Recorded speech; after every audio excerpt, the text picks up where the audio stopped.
Yo, what's up, guys? Welcome back.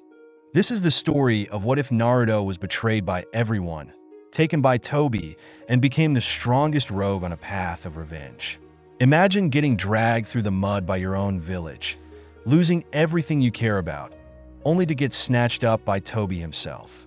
Yeah, it's that kind of story. Revenge, power, and a whole lot of dark vibes. Before we dive in, don't forget to smash that like button, share with your squad, and hit subscribe for more What If madness. Alright, enough talk.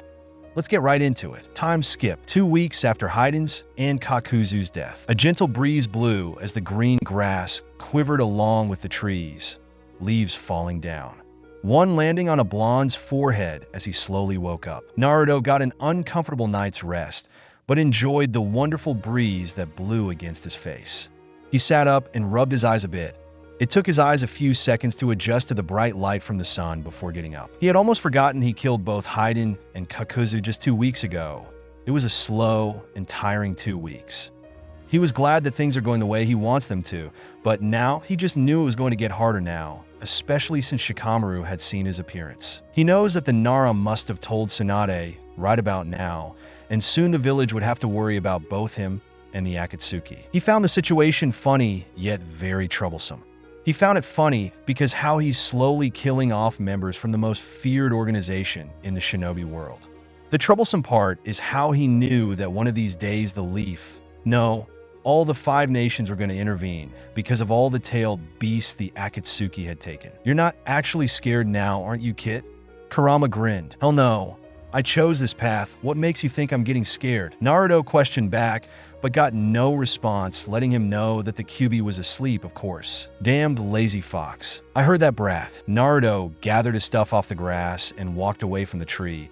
He needed to train on getting better at his fire nature if he wanted to be more of a competitive person. He was closer to possessing his second chakra nature than he had thought. Maybe another week will help him out, but for now he's going to train and plot while doing so. Toby's POV. Somewhere in the Hidden Rain village, the entire Akatsuki organization had gathered up in a room. Well, what's left of them as of right now? There sat a masked man, angered at everything. It felt as if right now, everything pissed him off. Villages, buildings, even nature was starting to piss him off all because of this whole situation. He heard a voice say, and instantly glared at the person who was starting to talk. Zetsu looked at the masked man worriedly. Toby, what are we doing now? He asked as he noticed Toby's hands were clenched. Toby exhaled sharply. You think I have any fucking clue on what we should do, Zetsu? You really think I should fucking know?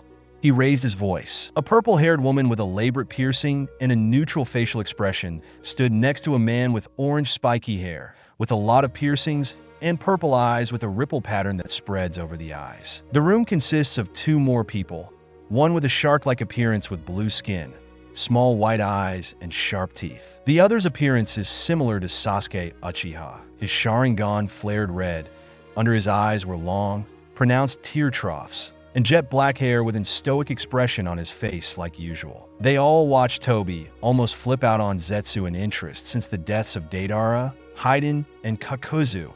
Things have been pushing him over the edge to the point he wanted to destroy everything and everyone in his way. The Nine-Tails Jinchuriki lives on and starts his revenge plot.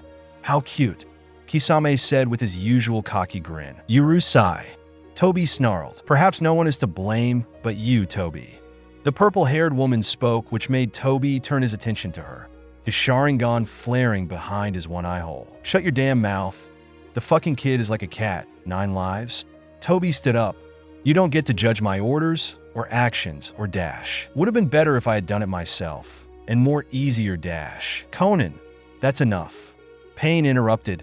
He had his usual emotionless face expression on, of course. The rain outside was loud as the droplets crashed down against the buildings and the concrete floor. The dark gray sky overpowering the light that has yet to shine on the village. Toby glared at Conan and shook his head, trying to retain his patience. He will admit that he has something to do with Naruto still living on. That fucking brat. Toby grumbled. He's messing up the entire plan. On top of that, we got Konoha on our ass. That includes your brother, Itachi. Itachi looked at the masked man with his usual stoic expression. seeing how Naruto Uzumaki hasn't returned the village must mean he still has something against them. He responded. The boy felt betrayed by his own village. Of course, he wouldn't go back. Kisame said to his partner, maybe we can just dash. I want all of Konoha destroyed. Toby interrupted, which got everyone's attention. Itachi almost had a look of worry. Konoha is the least of our threats. Worry about them later. He said, no, I want that village destroyed. They're just going to make things harder. We still need a few more Jinchuriki, and I can't let them interfere. Toby responded, reconsider this, Toby. You're doing this as if it would have some effect on Naruto. Itachi spoke in his normal tone. He may sound calm, but deep down he was worried a bit. Destroying the village will just piss them off even more, to the point they will come after us. And from what Zetsu said, they now got Orochimaru on their side again. Zetsu decided to speak up this time, which means the legendary Sannin is back together, and their power altogether is no match for us. We really need to dash. I'll do it. Pain interrupts him. Everyone shifted their attention to the man as he stood up and stared outside. I'll destroy the leaf and leave it as if no village ever existed. However, the time is not right. I'll make the move in a few weeks, maybe even a month. Konan said as she put her hand on his shoulder. Me and Pain both will destroy the leaf. Itachi and Kisame, you all just worry about the rest of the Jinchuriki. She said. The two didn't even respond or nod. They stood there, Kisame scoffing at the orders he's been given. Itachi glared at Pain.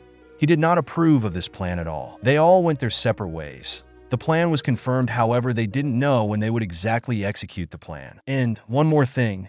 Konan spoke again, everyone turning to her. If you see Naruto out there, kill him. Without hesitation, kill him. Kisame finally grinned. He kept going on, and on some days when he said he would get his hands on Naruto and kill him right there to finally pay his debt and laugh in Toby's face. Itachi still didn't approve as he walked out the room as Toby, Konan, and Pain remained in the room. The uncomfortable silence took over for a while as they watched the rain fall against the concrete floor below. Sakura's POV. The village was more quiet than usual, which made Sakura a bit uncomfortable. Usually, it would be nothing but cheerfulness everywhere she walked, but today something seemed off a bit. Probably because of the news that had spread around the village about a masked man killing off members from the Akatsuki, the most feared organization. Shikamaru earlier had described the man, brown hair, orange cloak, and sword. The info was helpful from the Nara, but it still left both Sakura and Tsunade puzzled. Is he helping them? Or is he doing this because he just wants to be known as the man who killed the Akatsuki? Questions floated around in her mind. Sakura-san? She heard and came back out her mind. She looked up at Rock Lee a bit confused. Sorry, I got lost in my thoughts for a bit. You were saying? She told him. Any ideas on what we should try and do? Kakashi and Gai-sensei don't want us to get involved, but I feel like if something isn't done, then someone else will get hurt. Lee responded. Sakura could hear the worry in his voice. Usually, Lee isn't really the type to worry too much. Instead, he would praise the people around them and wish them luck. Seems like this situation has Lee on edge too, Sakura thought. She gave him her best smile. Even though it was fake, she had to at least give him some hope. Don't worry. I'm sure Tsunade-sama and everyone will come up with a plan. As long as we don't think negatively about the situation, no one else will get hurt. She told him. Rock Lee looked her, his thick bushy eyebrows rising a bit before shaking his head roughly. You're right. Being negative is forbidden for the youthful. Energy and friends will help better the situation. He shouted, his mood changing quickly, which made Sakura softly chuckle a bit. See you later, Sakura-san. He waved as he ran off, probably to go train. Sakura smiled at his antics. She had come to realization that she started to become a bit more mature now. She felt like she wasn't that little girl who cried and almost lost in the Chunin exams. She felt proud of herself. She smiled as she looked up in the sky and thought of one person who made her this way. Flashback. Oi, Sakura-chan. She heard a loud knucklehead ninja call out. She heard the footsteps getting closer and closer. She turned around and was face to face with her slightly shorter teammate. Naruto, I need to talk to you. Quickly, he said with the energy of toddler, which made Sakura not want to go with him. I still have to meet up? H-E-Y. Naruto grabbed her hand and pretty much ran over to one of his favorite places throughout this whole town. Naruto, I can walk myself. You know, she shouted, slightly irritated. Naruto ignored her comment, his smile never fading away. They finally made it to where Naruto wanted to take her. Ichiraku ramen. Sakura pulled away from his grip finally. If you wanted ramen, why didn't you just ask? Sakura asked. Well, I do want ramen, but I also wanted to talk to you a bit. Naruto responded with a toothy grin. So, basically a date? Naruto blushed at her words. A date? With Sakura? Heck yeah, Databeo. He thought, you could say that. I guess. He smiled, looking away. Sakura rolled her eyes.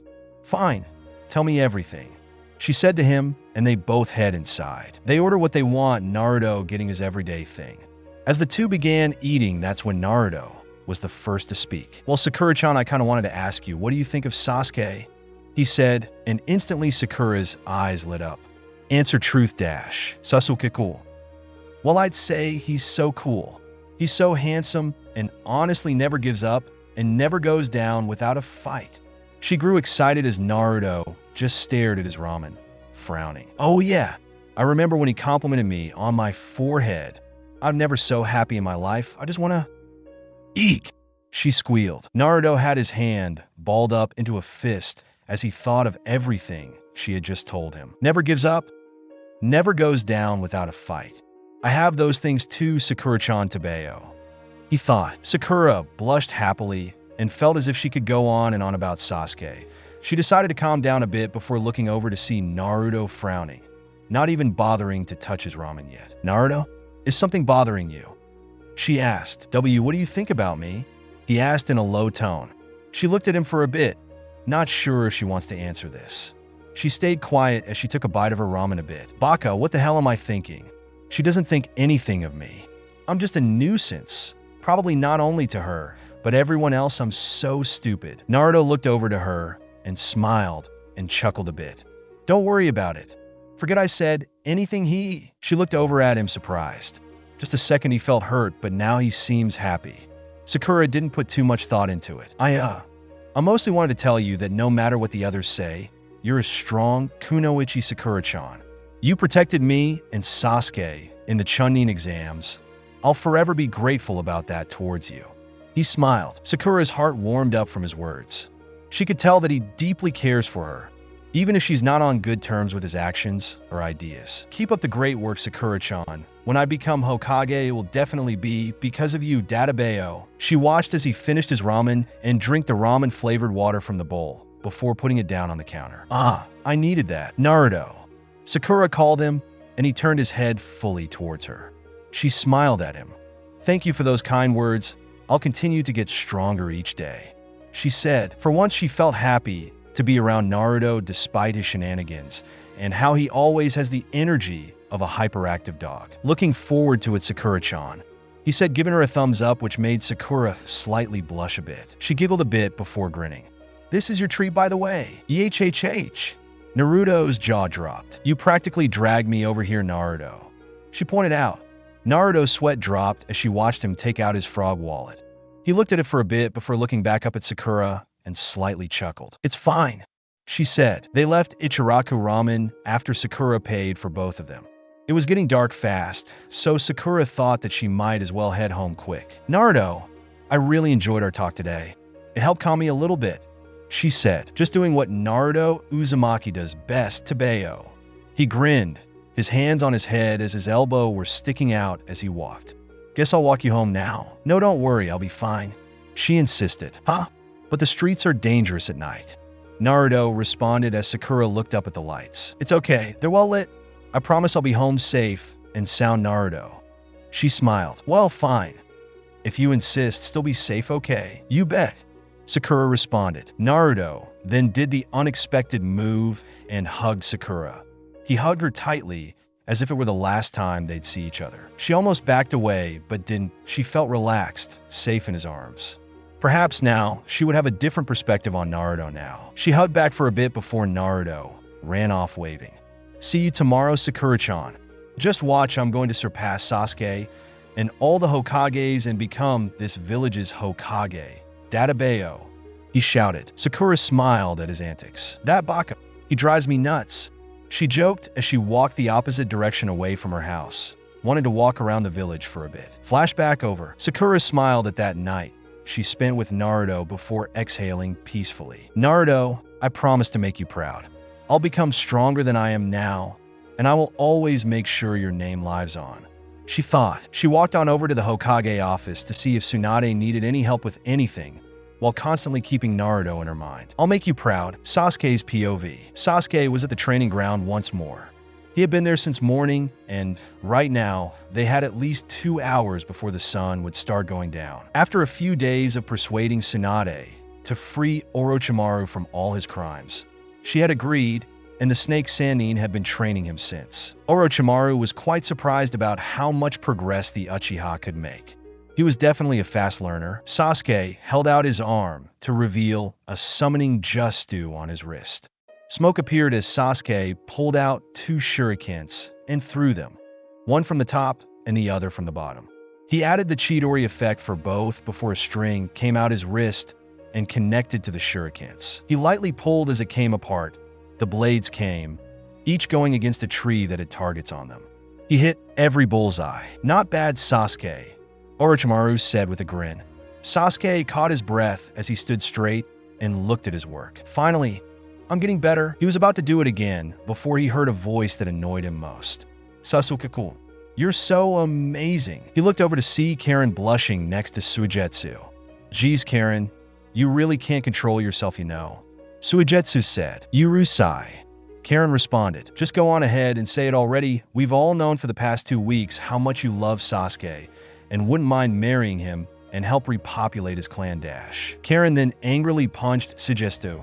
Water from his head splashed, and Sasuke sighed. So annoying, Sasuke thought. Both of you calm down.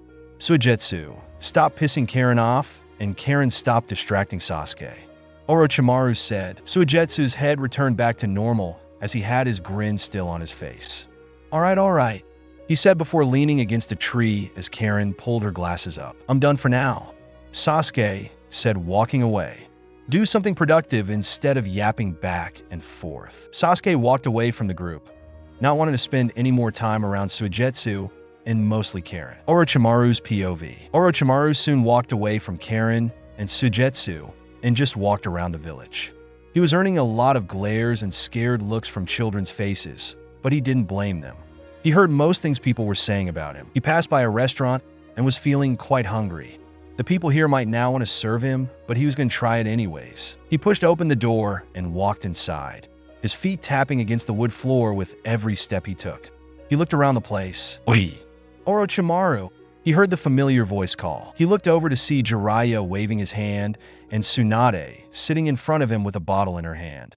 She almost drank it halfway down, which made Orochimaru grumble. Dumbass me, and you both know what Tsunade is like once she gets to a bottle, he mumbled before walking over to them. The Toad Sannin scooted over as Orochimaru sat down. Man, it's good to have you back. How's the village treating you so far? Jiraiya asked. Could be better, Orochimaru responded. Tsunade had a somewhat hated glare at him, but Orochimaru acted like he didn't see it as he reached to grab the steak that was done heating up. The legendary Sannin. None of them could really clarify if the departure helped them a bit. Orochimaru noticed a few things about Tsunade. Other than becoming Hokage, he noticed she still had her aggressive side, but was willing to show mercy on anyone. As for Jiraiya, he hasn't changed at all. Still the same pervy dude ever since they were Genins. It was quiet between them. I guess it really has been so long. Where do they start? But it'd take Orochimaru long enough to notice how Tsunade looked a bit down. What were you both talking about out here? He asked. Nothing much.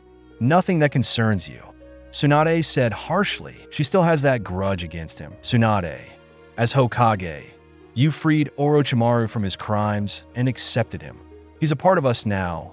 We mustn't lie to him, Jiraiya said.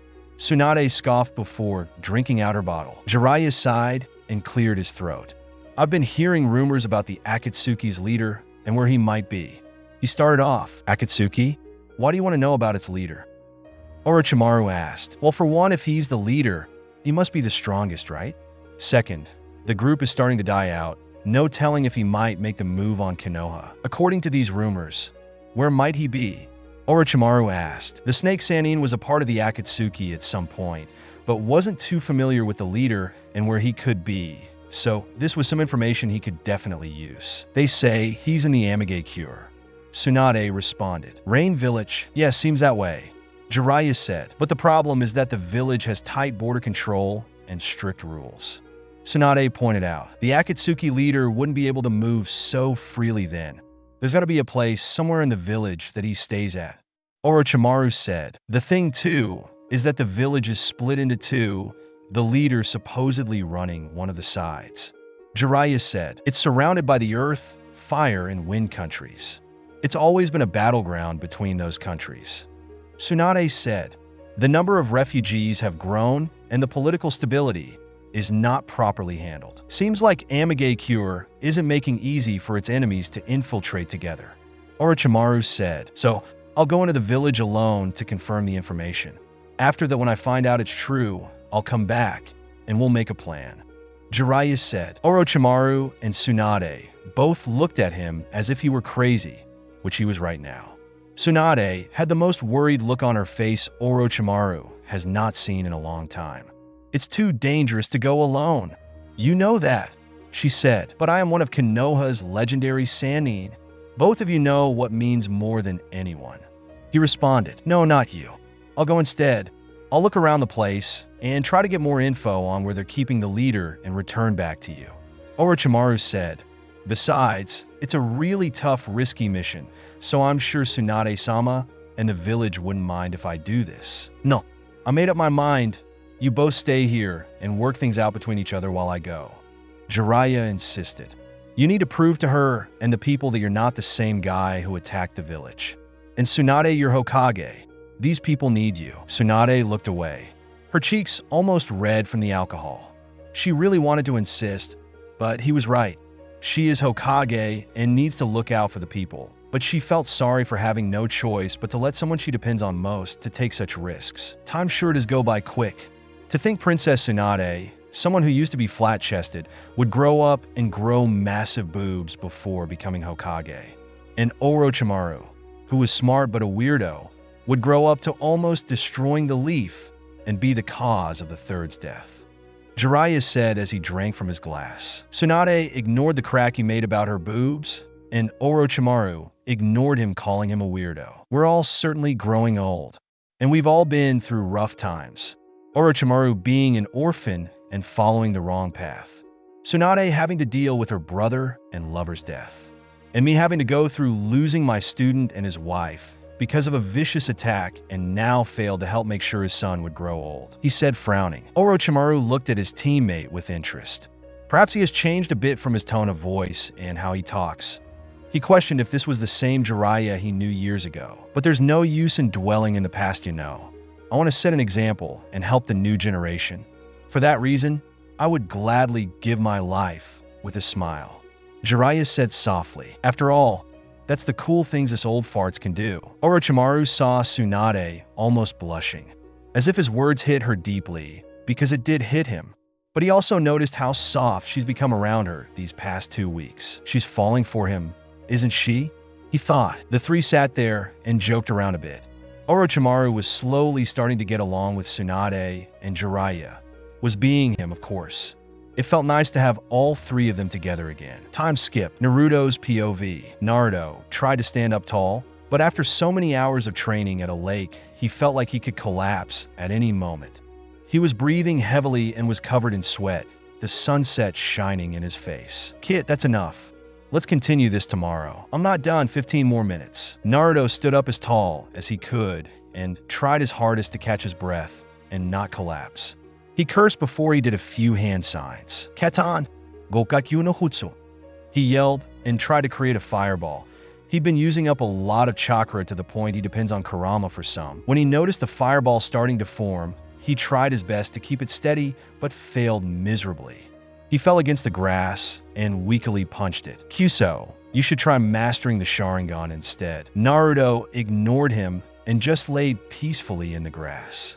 He stared up at the sky, inhaling and exhaling the fresh air. Kurama, Don't you find it funny? Find what funny? That's someone like me, a kid who used to be so noisy and always had a smile on my face, would become who I am now.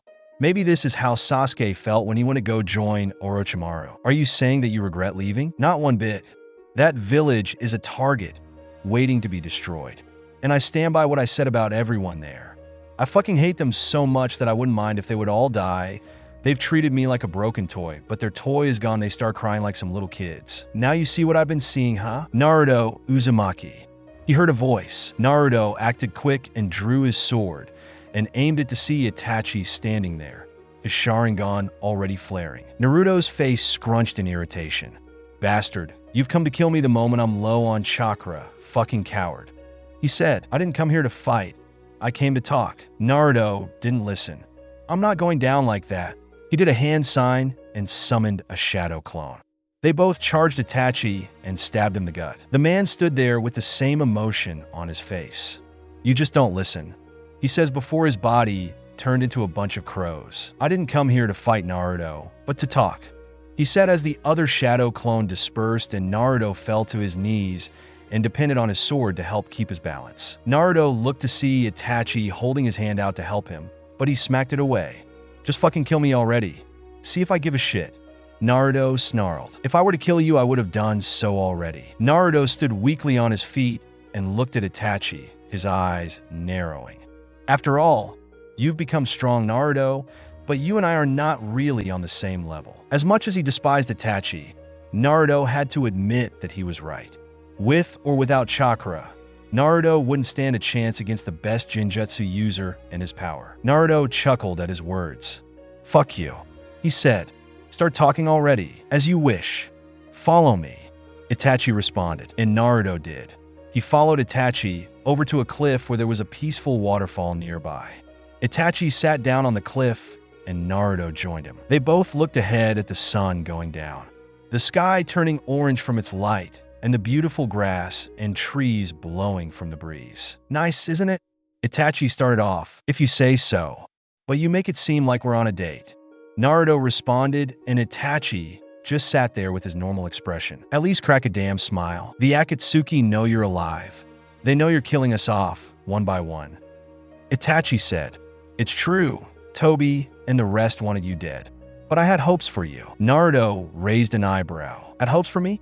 The hell does he mean? You want to kill us all and plan to bring down the leaf afterwards, don't you?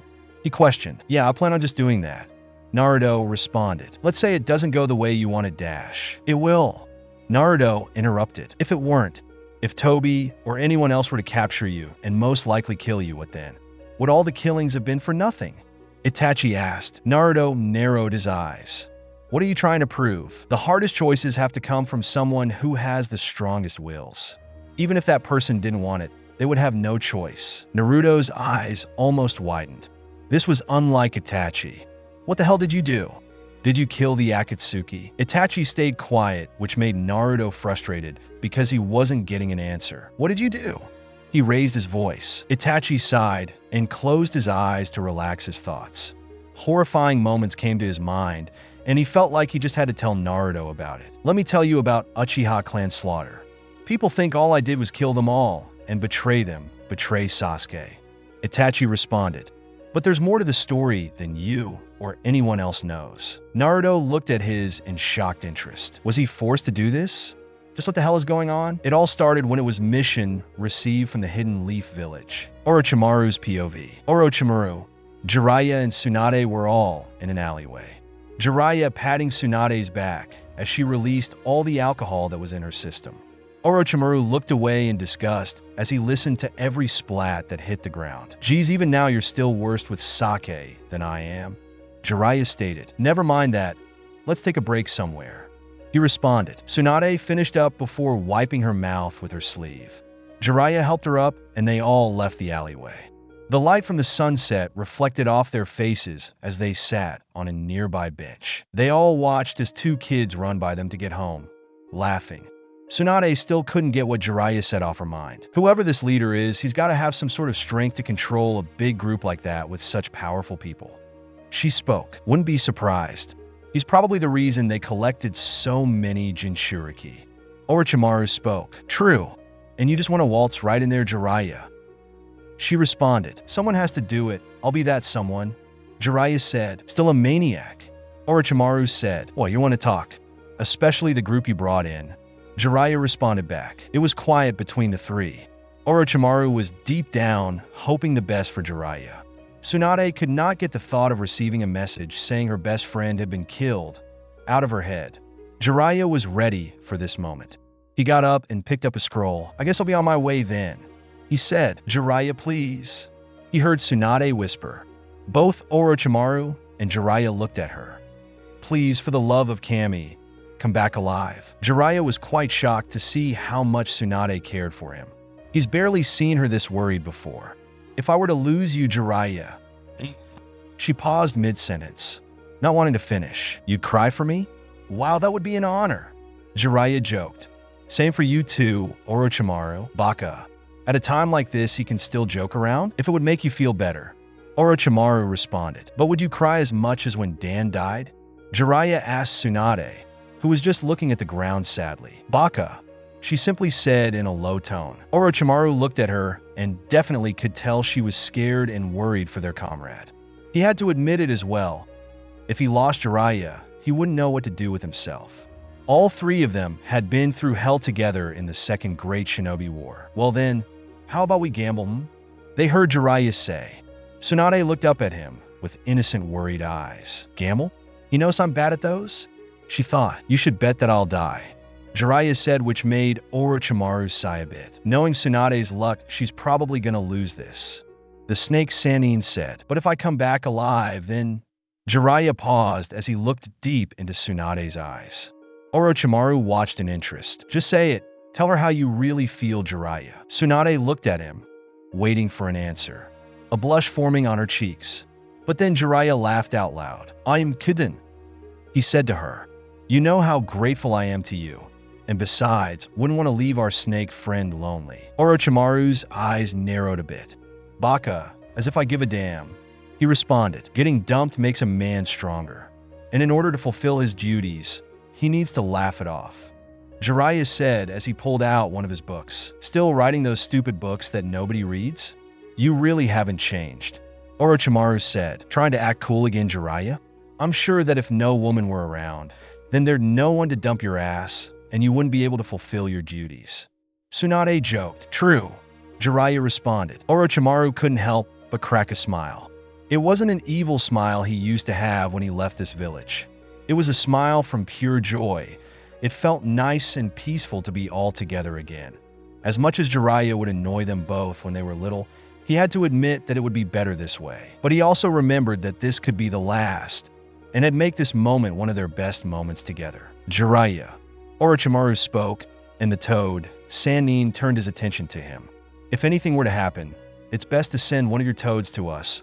We'll both head over there quickly. He's right. Tsunade agreed. You could use all the help you could get. No need.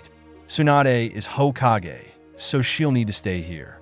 And you need to prove to this village that you're different from before and can be someone they depend on. Jiraiya insisted. So, when you're in trouble, send something. That's how I'll prove it. Orochimaru responded. Like I said, there is no need for it. If Tsunade leaves, someone will want to take charge, knowing the one who's best fit for it is her. Kakashi is here, you know. In Naradash, Tsunade stopped mid-sentence.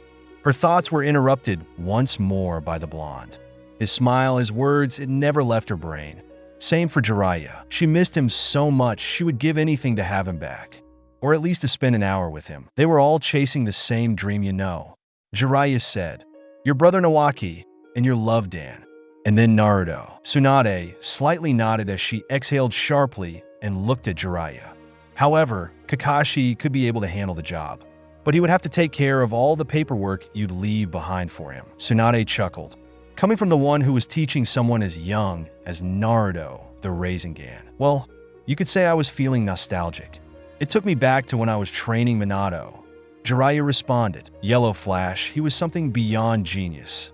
Orochimaru said, now that you say that Naruto was barely like his father. He had the same hair and eyes as his father. But his personality and ninjutsu were identical to his mother, Kushina. Tsunade said, red hot-blooded habanero. G's besides you. She was another woman who had a bad side I would never want to get on. Jiraiya joked. Tsunade smiled once again. Believe it or not, I looked at Naruto and saw him as a grandson. She said truthfully. Me too, Jiraiya responded. Orochimaru listened to this whole conversation. It seemed like Naruto's death had a big impact on them both. He noticed Jiraiya putting his scroll on and Tsunade holding on to her green cloak tightly. He questioned if he should tell them the truth. Naradash, he whispered to speak, but was interrupted by Jiraiya talking. Well, I'll be on my way, he said with his back turned, and Tsunade frowned once more. Orochimaru turned his back away from him, ready to part ways. Oh, but I do have one last warning, Jiraiya said. Both Orochimaru and Tsunade looked at the man. Jiraiya looked at them both. Beware of Root, he told them. Danzo's AMBU squad? Well, I suppose so, Orochimaru said. Jiraiya nodded his head as he walked away. Both Orochimaru and Tsunade watching him leave. See you both around, he said before putting his right arm up and giving them a thumbs up. You better come back alive, Orochimaru thought, and he noticed that Tsunade couldn't help but let the tears from her eyes roll down and fall onto her cloak. Get some rest, Tsunade. You need it, Orochimaru said as he turned and walked off too. Tsunade was left alone at the bench. One of her teammates off to go to the most dangerous mission, and the other off to do whatever he does. She exhaled as she wiped her tears away. Jiraiya, please come back, she whispered. She couldn't help but come to realization. She cared for Jiraiya more than she knew. She needed him. She loved him. Naruto's POV. Naruto sat next to Itachi in absolute shock. He was told the truth of why Itachi did it. The decisions he made were to help make sure Sasuke would be safe. He didn't want to kill his clan. But the war and violence that could have escalated between the Uchiha clan and the Leaf would have ended horribly, to the point both Itachi and Sasuke would die. Naruto also found out that Tobi and Danzo had some part in the whole situation. Tobi helped slaughter the clan, and Danzo pretty much blackmailed Itachi with Sasuke's life. It all came together. The questions of why Itachi would do such a thing was finally answered. Naruto couldn't help but feel bad for the guy. Do you see what I mean now? Itachi asked. Decisions are decisions, but the person making the decision has to live by the decision he made for as long as he lives. Naruto looked at him worriedly. Why haven't you told Sasuke? Out of everyone, he should know.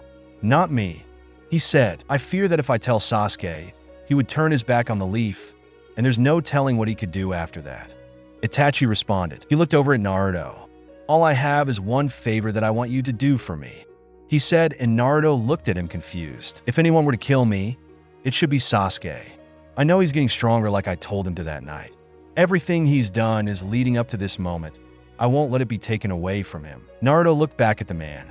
He looked into Itachi's eyes and could tell that he was serious and was begging that Sasuke would be the one to do this, not anyone else. Naruto stood back up, and Itachi joined him in doing so. What you've done cannot be undone. But that doesn't mean you shouldn't have to care for the people around you, Naruto said. Itachi looked down at the boy and nodded. The wind blew softly against him. You have my respect, Itachi, Naruto said truthfully. He held out his hand, and Itachi shook it. Don't let this forever be a burden to you. You had your reasons. However, I still intend to have my way with the Akatsuki and the Leaf, Naruto said. Naruto agreed to letting Sasuke go and kill Itachi because of what Itachi wants. Naruto turned away to walk, but Itachi called out his name. You keep making these choices, Naruto. Soon enough you'll die, for real this time. If you let hate overcome you, you'll lose your past self, and I'm afraid that it won't ever be restored, Itachi said. Naruto turned his body towards Itachi and looked deep into his eyes, narrowing his eyes at the Uchiha.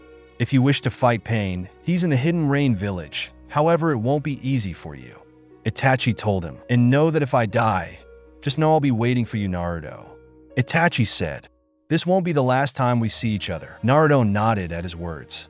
I know, he responded. The two finally parted ways, Naruto going back to the lake he was training at, and Itachi going back to one of the Akatsuki hideouts. The moon shined bright in the dark sky, and Naruto smirked a bit.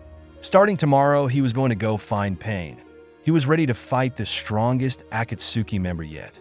Tomorrow, he would continue his onslaught on the Akatsuki. Besides Itachi, He just hoped they wouldn't make this harder than it could already be. Today was the day. No other day could wait.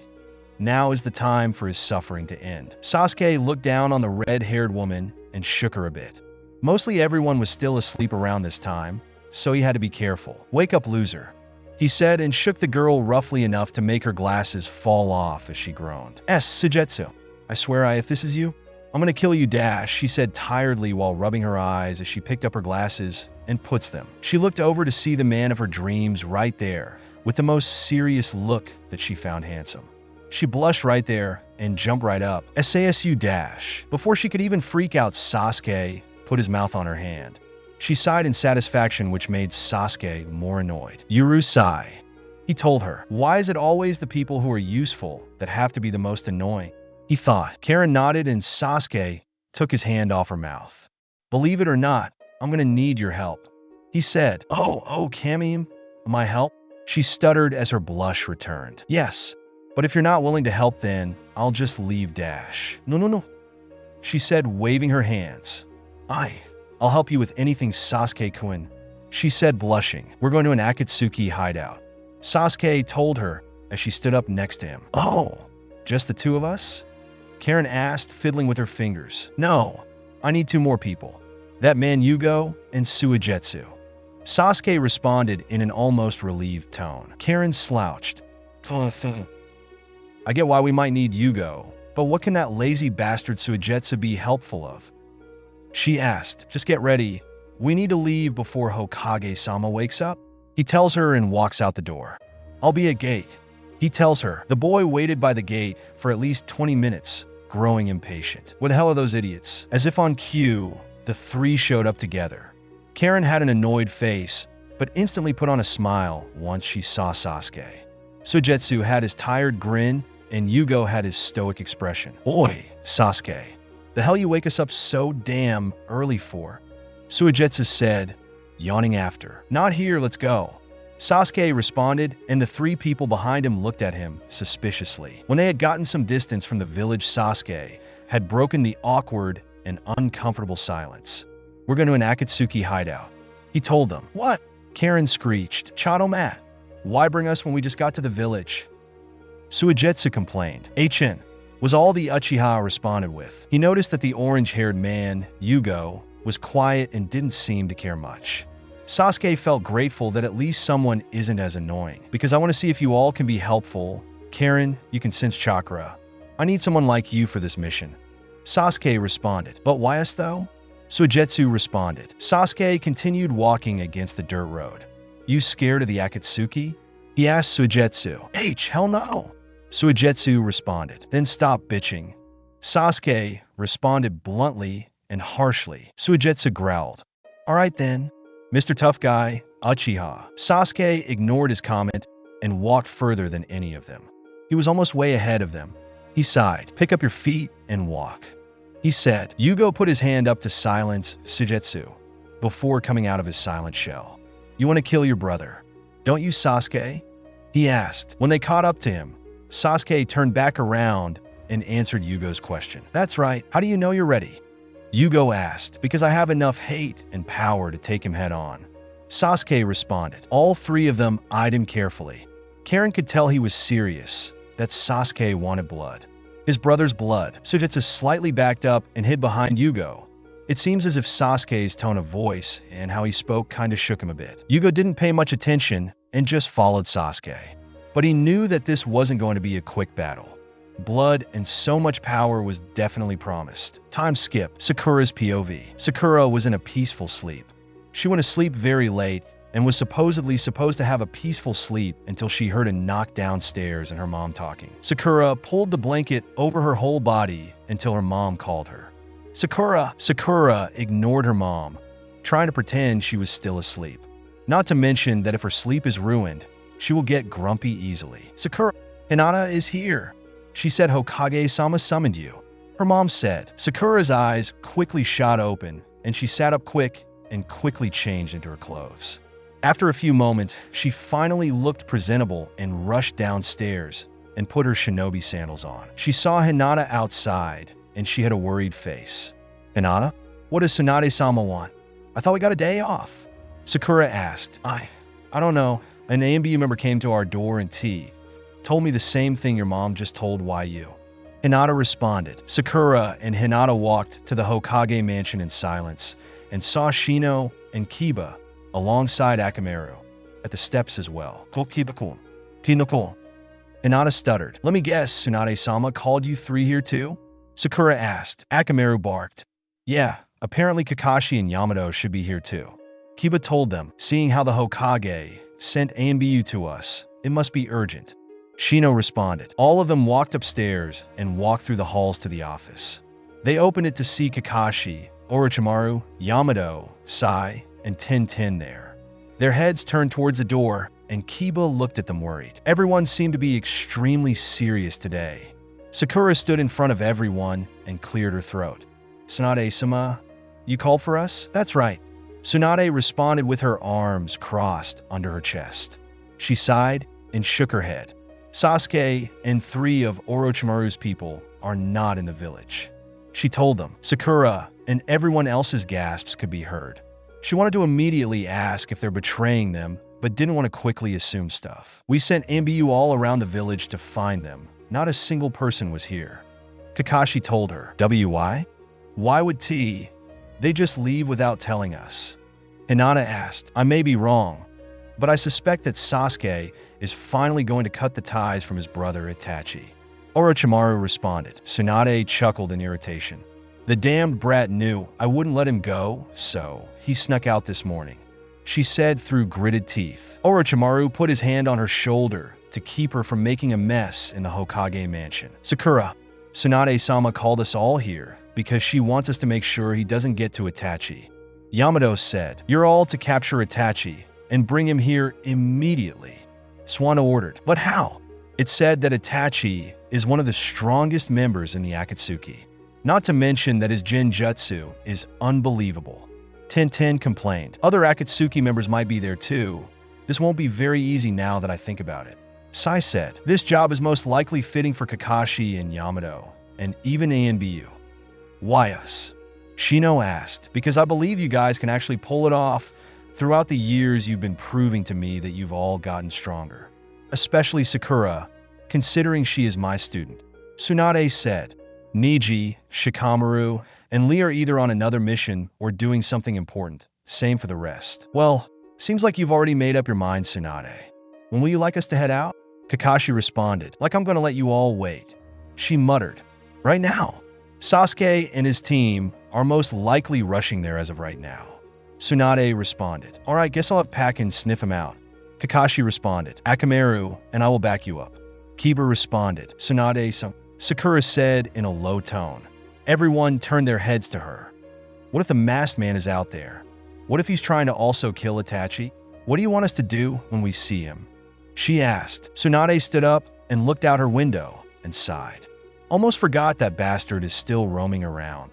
She said. She looked down over the village.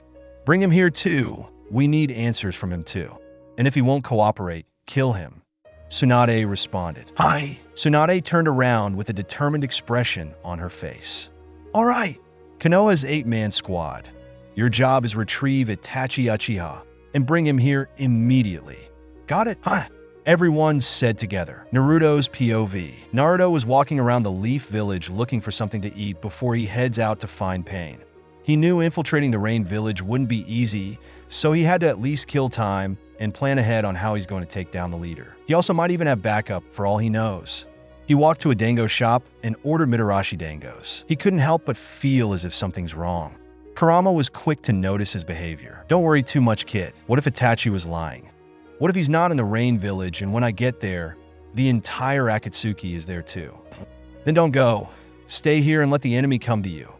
No need to rush in and go crazy. Naruto walked into an alleyway and took off his mask and began feasting on the dangos.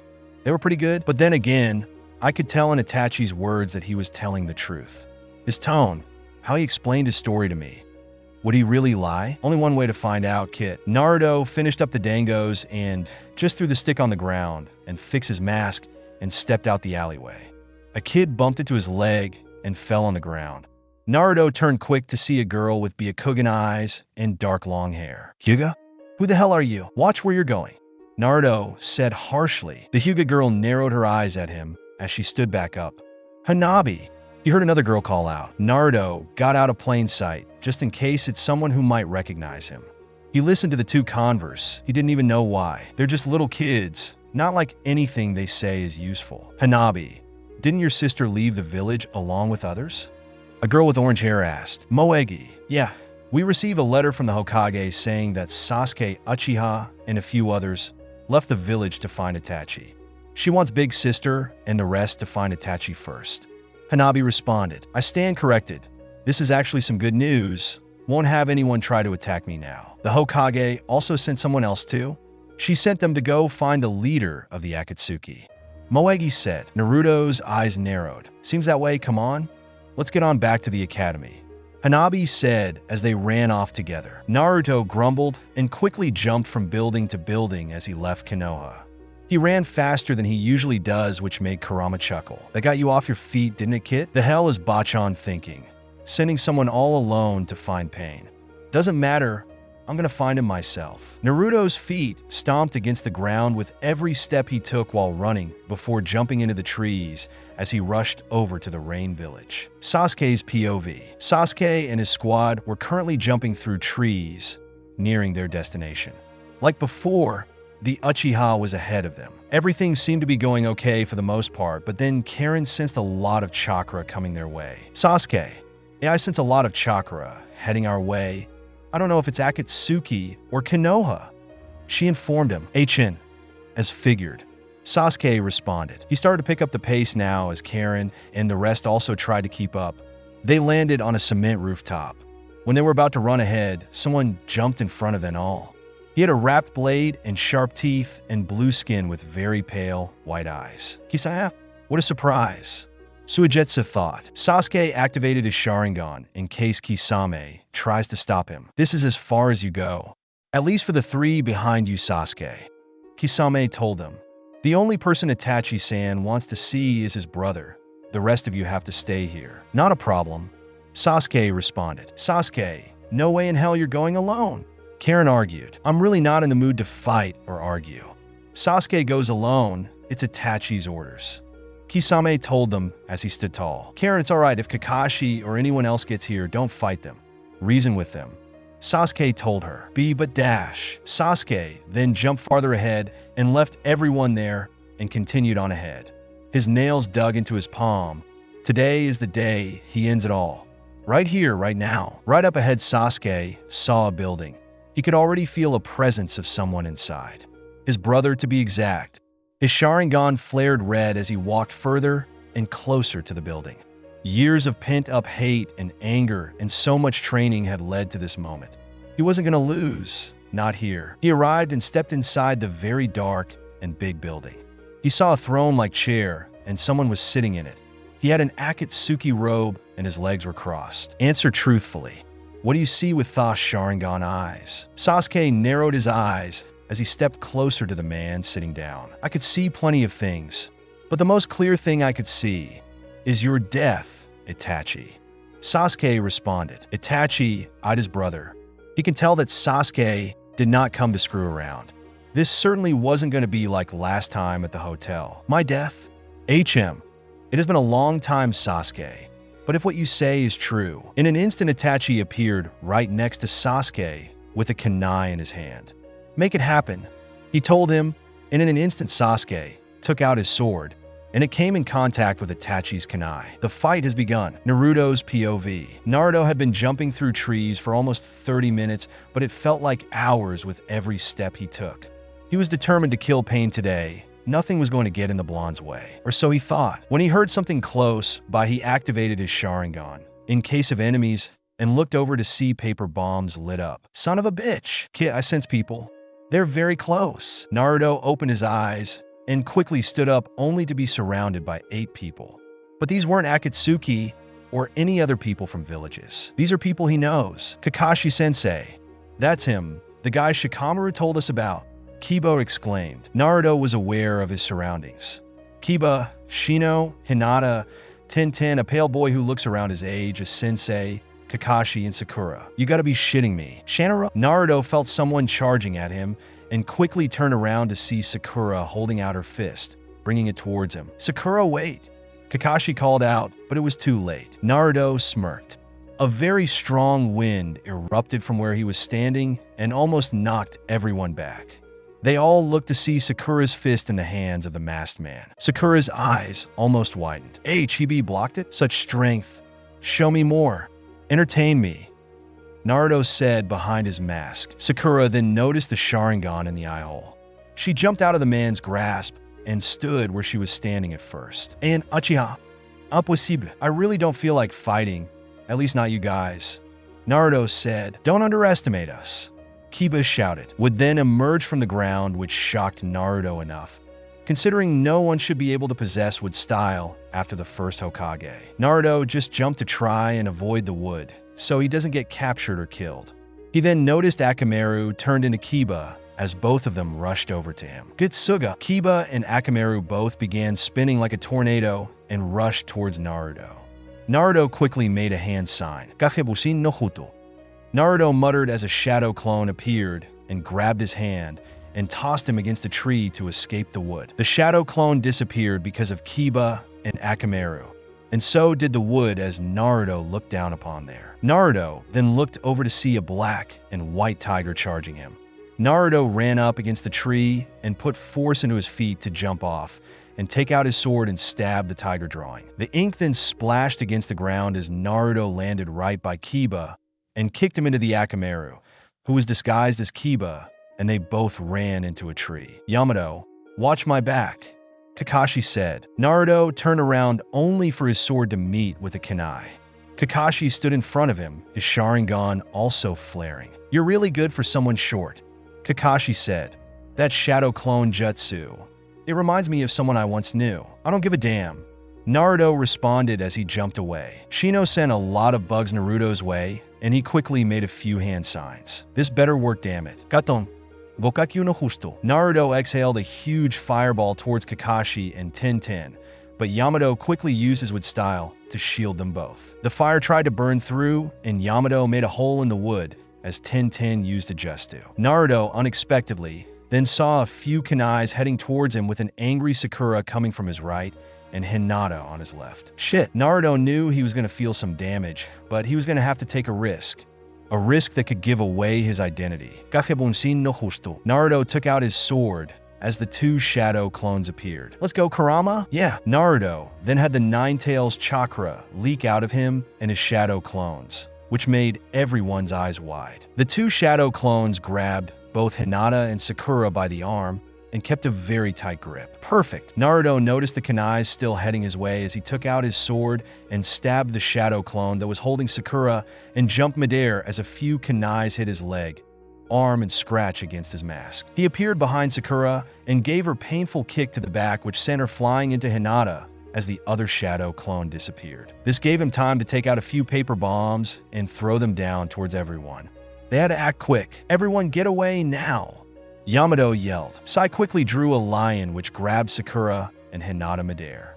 Everyone tried to get to a safe distance in less than 2 seconds at least. Until we meet again, Konoha scum, Naruto said as the bombs blew away, and he quickly got out of there. He jumped from tree to tree again as the explosion rumbled that someone from a mile away could hear it. He had a smirk behind his mask, but soon felt pain in his arm and stomach as the Nine Tails chakra went away. He slightly chuckled from the minor pains as he continued making his way towards the rain village. What a bunch of pests. Sakura's POV. The explosion came to a stop as smoke filled the air and went into everyone's lungs, which made them cough disgustingly. Sakura felt pain from her back because of the kick the masked man gave her, but she fought it off as she stood back up coughing. Is everyone all right? Kakashi asked, and everyone either responded with a verbal yes or a nod. Kiba crawled over to Hinata, who was slowly getting up. Hinata, oi, are you okay? He asked protectively. I'm fine, Kiba-kun. She responded and coughed afterwards as everyone got back up as well. Sai and Tenten stood up and looked around as Shino got back up as well. Where'd he go? Tenten asked. Hell if I know. Kiba responded as Akamaru came up next to him and whined. He got away. Sakura responded. He's probably heading to Itachi and Sasuke. We gotta move quick. Remember the mission. Capture Itachi. Yamato ordered, and everyone nodded as they got back up on their feet and continued jumping. Such strength. He had the Nine Tails cloak as well. Gotta let Tsunade-sama know that there is a new Nine Tails Jinchuriki. Sasuke's POV. Sasuke and Itachi were still having their own tough battle. Itachi had to admit that Sasuke has indeed gotten stronger. If they keep it up, this battle could end in both of them dying. Itachi earlier had put Sasuke in a Jinjutsu, but his little brother had broken out of that painful illusion that made it so Itachi took out his eye. The two had been going at it for a while to the point Sasuke forced Itachi out the building and onto the rooftop. Sasuke looked up at the crack in the he left when he made a substitution jutsu as his curse mark form began to take over. This is it. The curse mark finally took over and Sasuke made a hand sign and inhaled deep. Ketan, Goryuken no Jutsu, a fire dragon, then emerged and broke through the roof, and almost Itachi was barely able to dodge it. The Uchiha was getting blind from using the Sharingan too much and needed to end this quick. Just when Itachi thought it was done, more fire dragons broke through to the point where the rooftop had a giant hole. Itachi was still able to dodge them, but unfortunately, he was still very exhausted after using Amaterasu, a black flame from the user's vision. Sasuke also was exhausted too and out of chakra as he tried to catch his breath. The curse mark went away and Sasuke smirked. Though he was out of chakra, he had the ultimate jutsu that could just kill Itachi. Thunderclouds started to form and thunder emerged over Itachi's head. Now here, right here, is where I'll recreate your death, Itachi, Sasuke said as he jumped up onto the roof and raised his hand in the sky. A thunder dragon then emerged from the sky as Itachi looked up at it in disbelief. This jutsu was definitely going to be unavoidable. Now, you die by my hands, Itachi. This all ends here. Sasuke yelled as he brought his hand down, and the lightning dragon came down and completely obliterated everything around it. A loud rumble shook the area completely from this powerful jutsu. Naruto's POV. Naruto had finally stepped foot into the Rain Village and sighed in relief before smirking. He finally made it. He had been running around because he sensed chakra nearby, and a lot of it. It was really strong, and I knew who it was instantly. Kurama. I know, kid, he's here. Village is pretty big, this might take a while. Naruto then looked over and saw 7 people in the sky. One of them holding the man by the throat. He looked a little familiar, but the sun was blocking his view that Naruto couldn't really think of anyone to fit the description. Kakebunsin no Jutsu. A shadow clone appeared, and they both ran over to where the whole thing was happening. Pain! He yelled out as he charged over. Sasuke's POV. Sasuke almost passed out from the enormous amount of chakra he needed for Kirin to work. His breathing began to sound like wheezing a bit. This whole fight with Itachi was exhausting, but he still kept going to win this battle. Was this supposed to be my death? Sasuke's eyes widened in shock as he heard Itachi spoke. He looked up to see his brother slowly getting up. It was as if his Kirin was like a simple Chidori. Sasuke noticed the blood that was coming out Itachi's mouth. His Kirin did in fact do a lot of damage, but it wasn't enough. Impossible. He grumbled. Impossible. Impossible. Damn you. He yelled with anger. Sasuke then noticed red flames that surrounded Itachi as his brother sat up fully. The flame grew bigger and formed a skeleton in the flame. I'll acknowledge your strength, Sasuke, Itachi said. Without this, I surely would have died. Sasuke shook his head in disbelief.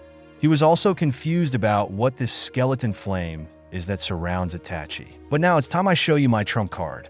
The Susanoo Zero, Itachi said as he stood tall. Sasuke's curse mark deactivated, low on chakra. He wasn't sure if he was able to keep this up any longer. He knew Itachi would be strong, but he never expected him to survive something so deadly. If you have another Jutsu Sasuke, use it. Otherwise, the real battle is just continuing, Itachi told him. Sasuke noticed the Susanoo began to have more appearance. At first it was a skeleton, but now it has a shield and armor. Just how strong is this? Sasuke fell to his knees, not wanting to accept his fate just yet. He wasn't going down this easy. Now those eyes, Sasuke. Those eyes will finally be me dash. Itachi then began gagging before coughing up lots of blood onto his mouth. He was running out of time. Sasuke looked up fearfully as Itachi tried to regain his composure, but also noticed that the Susanoo's form went back to a simple skeleton. He took the time to take out a few paper bombs and threw them, so that they exploded, but nothing happened. Itachi looked back up and began to slowly and weakly walk towards his frightened little brother. Kyuso, Kyuso, Kyuso, Kyuso, Sasuke exclaimed as he threw more paper bombs. But no matter how much he threw, it was no use. Your eyes, Sasuke, they belong to me, Itachi said as he continued to walk. Sakura's POV. Sakura and the rest made it to where they felt the rumble coming from, and what they all saw was beyond shock. There were black flames surrounding the area, but up ahead they saw red flames. Kakashi-sensei, you up there? Hinata pointed. Oi, what is that? Kiba asked worriedly. Kakashi's eyes widened. Kyuso, everyone, we need to get there quick. Sakura and the rest continued running, but the black flames worried them. Kakashi-sensei, what is that? She asked worriedly. Amaterasu, Itachi's technique. It's a never-ending flame that doesn't go out until it burns its target completely. Yamato, Kakashi said. On it, Doton Doryukatsu, Yanto shouted. The ground began to rise up along with the flames before splitting in two. The flames were out of the way. Everyone go quickly. I'll hang back here, he told them. All right, everyone follow me, Kakashi ordered. Sakura ran up ahead the rest of them in an instant, not wanting to waste any time as the others followed. Sasuke, don't die. Don't you dare die like this. Sai, get us up there, Sakura said. Hi. Sai quickly drew two hawks, and they all came out of the paper, and 3 boarded one eagle while the other 4 boarded the other. Sai guided the eagles up into the sky and to their destination, and they saw the destruction and the event that is happening right now. The eagles landed on the rooftop before dispersing into ink. Everyone saw Sasuke backed up against the wall helpless, and Itachi taking more steps, getting closer and closer by the second. Sasuke, get the hell out of there now, Sakura yelled. But Sasuke was frozen. He could hear her, but his body was completely frozen.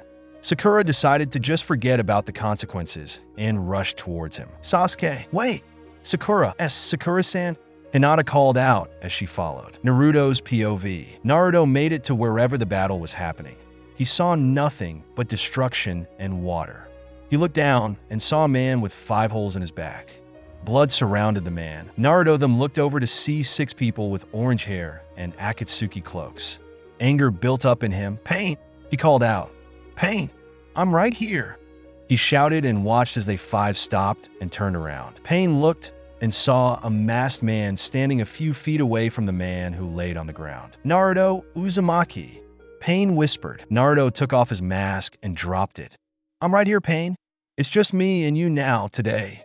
Yudi, Naruto yelled, but Pain wasn't even fazed by his words. So weak, Pain said as he and the rest turned back around. Oi, I'm talking to you. Naruto and his shadow clone began rushing towards them all with a Rasengan in their palms. You just don't listen. The 5 Pains all jumped and kicked the shadow clone into the real Naruto and watched as it disappeared. One of the Pains then took the time to kick Naruto in the gut as the 2 others sent a punch to his chest which almost shattered his ribs. Naruto then fell against the cement ground next to the dying man. You're not ready, Naruto. At least when it comes to me. When we meet again, I won't go easy, Pain said before him, and the rest jumped away from this incident. Naruto sat up, clutching his stomach in pain. Fucking bastard, he grumbled. Naruto turned to where he heard the voice. It was coming from the man on the ground who was slowly. Is it really? The dying man spoke as he slowly approached his final breaths. Naruto narrowed his eyes. This man was talking to him as if he knew him personally. Who the hell are you? And what the hell happened?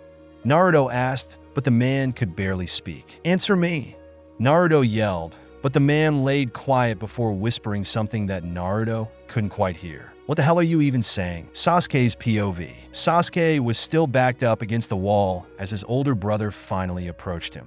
Sasuke looked over to see that Sakura and the rest were still too far. Damn it, it's too late. Right here, Sasuke finally accepted his fate. He knew he was going to die, so he didn't even try running away. Itachi then lifted his finger and began to move it towards Sasuke's face, and all Sasuke could do is watch. It's like everything was slowed down for him. Sasuke, He heard Sakura screech. He didn't notice it, but Itachi said something before smirking as he brought his 2 fingers closer. Sasuke waited for his life to be cut short until something unexpected happened that both him and his friends never would have thought. Itachi poked Sasuke's forehead and rested it there for a few seconds, but honestly seemed like an eternity. His bloodied fingers stayed like that until it began to move down Sasuke's face. The blood trail going all the way down to his chin as the fingers were finally off his face. The Susanoo went away quick as Itachi began to fall down, his head hitting the cement wall before he laid lifeless on the cold ground. Sasuke stood there frozen and shocked. He should be dead. He knew that he should be dead. But instead, Sasuke slowly turned his head to see his brother laying dead on the ground, and he felt as if his whole world was turning upside down. He heard a soft angelic voice and turned to see Hinata standing there. He then felt his legs getting weak as he began to fall down as well, but Hinata caught him and held him in her arms.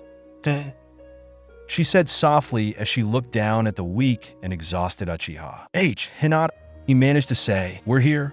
All of us," Hinata said as she grabbed his hand and held it in hers. The last thing Sasuke saw before blacking out was her face and her soft smile, and heard faint voices. Naruto's POV. Naruto heard the man muffle something, but couldn't quite hear it. "Fuck it." Naruto then carefully put his hands on the man's side and turned him over. He struggled a bit because of how heavy the man was, but managed. Naruto's eyes then widened in complete shock. What he saw was devastating. He felt the whole world slow down as he looked down at the man in disbelief. Jiraiya, sensei. He didn't want to believe it. Not even a little bit. He kept telling himself that this isn't Jiraiya. No. This isn't him. It can't be. But no matter how many times he told himself that, it ended up to be true. Jiraiya laid down before him with a smile on his face. "Why?" Naruto whispered. "Why the hell are you here? You shouldn't be here." Naruto yelled at the top of his lungs. "Why? Why?" Naruto couldn't help but let tears pour out of his eyes as they fell down onto Jiraiya's face. The Toad Sannin slowly raised his hand and lightly touched Naruto's face. The blonde cried harder than he'd ever had. "You have... How? Happy... to see. Why your face?" Jiraiya whispered faintly. I missed you, kid," he said. Jiraiya's hand then went limp as it fell against the cement. Naruto's eyes opened and saw the man was no longer breathing. His eyes shut, and his smile never left his face. "Stay with me, pervy sage. Please stay alive," Naruto begged as he held Jiraiya's lifeless hand. Damn it, Naruto couldn't stop himself from crying as he began to punch the ground over and over to the point it felt like his knuckles were broken and blood was leaking out. His body trembled as his brain put the pieces together. He hiccuped and could not stop the tears pouring out. He balled up his fist to the point his nails were digging into his palm. He let out a hurt and angry scream. His mind was all over the place as he tugged on his hair hard to the point he could pull it out. He was breathing hard as he backed away from Jiraiya's body in fear. "Wake up, please. Wake up, pervy sage. Wake up," he screamed, but it was no use whatsoever. "Wake up. Please wake up," he whispered as he laid against the cement ground and continued to cry. He hated the leaf, no doubt about it. But seeing his old sensei laying dead, it tore him apart. He doesn't know why he's feeling this way, but he does. His body felt weak as he just laid there crying, not caring if pain came back to kill him. For the first time, Naruto felt broken. He felt weak. Sakura's POV. Sakura stood over Sasuke's body and tried her best to heal the damages done to his body. She backed away from his body and reported to Kakashi. "I healed him as much as I could, but it probably wasn't enough. Tsunade-sama is more likely fit for this than I am," she told him. "Thank you, Sakura," Kakashi said, and Sakura just nodded, and they both looked down at Itachi's body. "Sasuke, you actually did it." "Kakashi-sensei, what now?" Tenten asked. "I don't sense that masked guy," Kiba said as Akamaru barked. "Should we head back?" Shino asked. "Our plan was to retrieve Itachi, but," Sai said before he stopped. Kakashi closed his eyes and sighed. "Come on, let's head back." report to Tsunade that this mission resulted in failure. He told them. Hinata tried her best to pick up Sasuke, and Sai helped her out too and placed him on an eagle. Should we get the others that came with Sasuke? Hinata asked. Yeah, I suppose so. Kakashi responded. Sakura got back on one of the eagles alongside Tintin, Shino, and Kiba before it took off. Naruto's POV. Naruto sat back up after almost 20 minutes of tears. His eyes were stained red as he stared at Jiraiya's body. Both his Sharingans then flared before changing into something different. The shape looked like a shuriken. He felt shivers go down his body a bit as it finished. He had finally acquired the Mangekyo Sharingan. Not only that, but now Naruto was no longer sad. He was pissed. Beyond pissed off. He got back up on his 2 feet and wiped his eyes before grabbing his mask. He balled up his fists. Pain kept crossing his mind, and it just made him even more pissed. HM, get all the rest you need. I'm done fucking around now. Naruto stomped off towards the exit of the village. Nothing but hatred filled his heart as he thought of Pain every second. I'm gonna fucking kill him, slowly, painfully. He doesn't deserve to fucking live. It should be me, only me. If anyone gets in my way, I'll fucking kill them too. Believe it. Naruto continued stomping off. He had the intention to kill Pain. He never wanted someone dead so bad than he does now. He doesn't know exactly when, but he knew the moment he sees Pain, he won't show any mercy and won't hesitate to make his death more painful than Daida's. From this day on, Naruto was never the same again. When people get hurt, they learn to hate. When people hurt others, they become hated and racked with guilt. But knowing that pain allows people to be kind, pain allows people to grow, and how you grow is up to you. Jiraiya, Pain's POV. Pain heard the painful and heart-wrenching scream coming from where he had killed Jiraiya. He turned back waiting to see if Naruto would come, but he didn't. Pathetic insect. He said his paper began coming together next to him. His partner Conan appeared right by him, looking in the same direction, but with narrowed eyes. Why not kill the boy now? She asked him. Pain just stared off in the distance. It'd be a waste of time. He responded and she looked at him. I'll kill him right now, she said, but Pain grabbed her wrist, his Rinnegan eyes staring deep into her amber eyes. The boy shall know pain. Me, and you both know that. We'll make him feel it till the day he starts begging for death. Pain said to her. He released his grip on her wrist and began walking the opposite direction. Let's go, he ordered, and Conan sighed and obeyed. As worried as she was, she'll just have to trust her partner's words. And Konoha? She asked. Pain stopped in his tracks and turned to her again with the same emotionless, pierced face. In a mere 2 days, we'll crush that village and leave nothing behind but dust. Jiraiya talked bravely about peace. But those who don't know pain will never know true peace, he said, and walked further into the woods. Don't do anything foolish, Conan responded. We already are, he responded as he disappeared into the woods, and Conan turned into a bunch of papers, not leaving a trace behind. Time skip. Sasuke's POV. He's gotten stronger.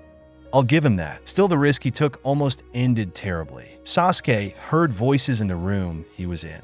He slowly opened his eyes to be faced with the ceiling. He also felt a headache overcome him as he groaned in pain. Wait, I think he's waking up, he heard a feminine voice say. He held his head with his palm as he slowly sat up. He looked around to see flowers by him and 4 people in the room. Tsunade, Sakura, Hinata, and Kakashi. They all had worried looks.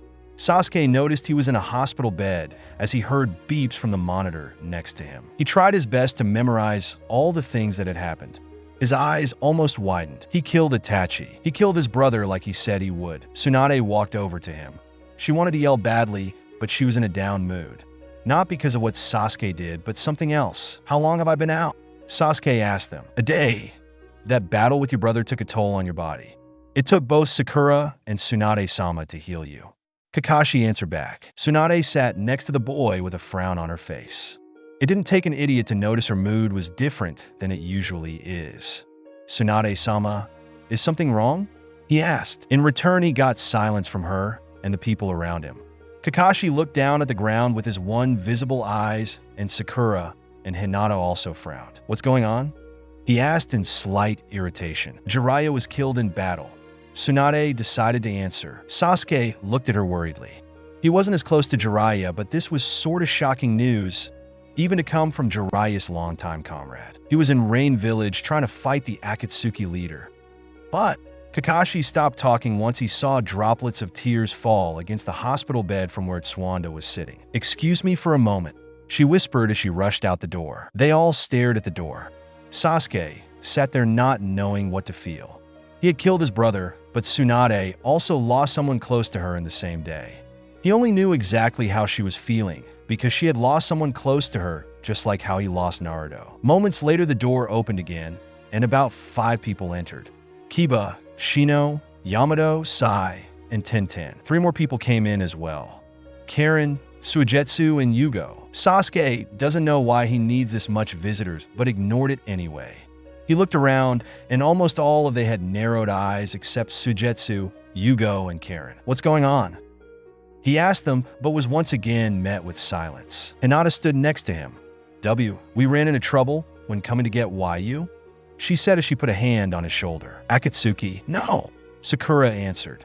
"It was the masked guy Shikamaru told us about." That instantly got Sasuke's attention. He looked at them all. "Is he here?" he asked. "No, the bastard got away," Kiba said, irritated. "We all tried fighting him off, but the guy was smart and definitely had some strength." Tenten responded. "He successfully stopped Sakura's powerful punch. It was quite surprising." Sai said, "There's just one more thing to it as well." Sakura said, and they all turned their heads to her. "He could potentially be a bigger threat than our current enemies." Naruto's POV. Nothing but anger and hate was in the air for Naruto Uzumaki right now. The boy had fallen into a pit of rage for what Pain had done. It's already been a day since Naruto saw Jiraiya die and give his final words. Those words haunted the damaged blonde. He had a nightmare last night about Jiraiya to the point he stayed up the rest of the night, not wanting to ever fall asleep again. Everywhere Naruto went, he would just see the image in his head of Jiraiya's broken and lifeless body. The events would replay over and over again. He wanted those images to leave his head forever. But it's like every time he wished for that, it would get worse and come back, haunting him. A loud slash could be heard that scared of a few birds, all flying the same direction as the blonde stood there panting. He held the sword in his hand with a very rough grip as the split log came crashing down. Naruto did a few hand signs. "Katon, Bokakyu no Justo." The huge fireball erupted from Naruto's mouth as it burned the 2 logs almost to a crisp. Naruto had been training almost all day. Every hit he landed on an object, Pain's face would show in his head. Every breath he took, he exhaled hatred for the leader. But he also felt like Pain wasn't the only one to blame for his old sensei's death. "Bachan, what the fuck were you thinking?" he muttered, hatred consuming his tone of voice. Naruto sat up against a tree, memories with the perverted sensei hitting him deeply. Flashback. Naruto was sitting next to Jiraiya, both enjoying popsicles with each other. Both relaxing after Tsunade had bet for Naruto to complete a full Rasengan in a week, which he plans on doing. But when the both of them were relaxing, he just happened to think of something that he hadn't put much thought into. "Oi, Erosunin?" he asked, turning his head to the perverted sensei, who was writing another one of his books that Naruto did not approve of whatsoever. "Can I ask you a question? And I want you to answer truthfully." The blonde responded, and Jiraiya responded. "Have you ever thought of what the world could be like if we were to all get along?" "You mean like peace?" Jiraiya questioned. "You could say that." Jiraiya put his book down and turned to fully face the hyperactive ninja he's currently training. "Let me put it this way, Naruto," he said, and the blonde raised an eyebrow. "I believe there could be peace someday in this world, only if the people let it."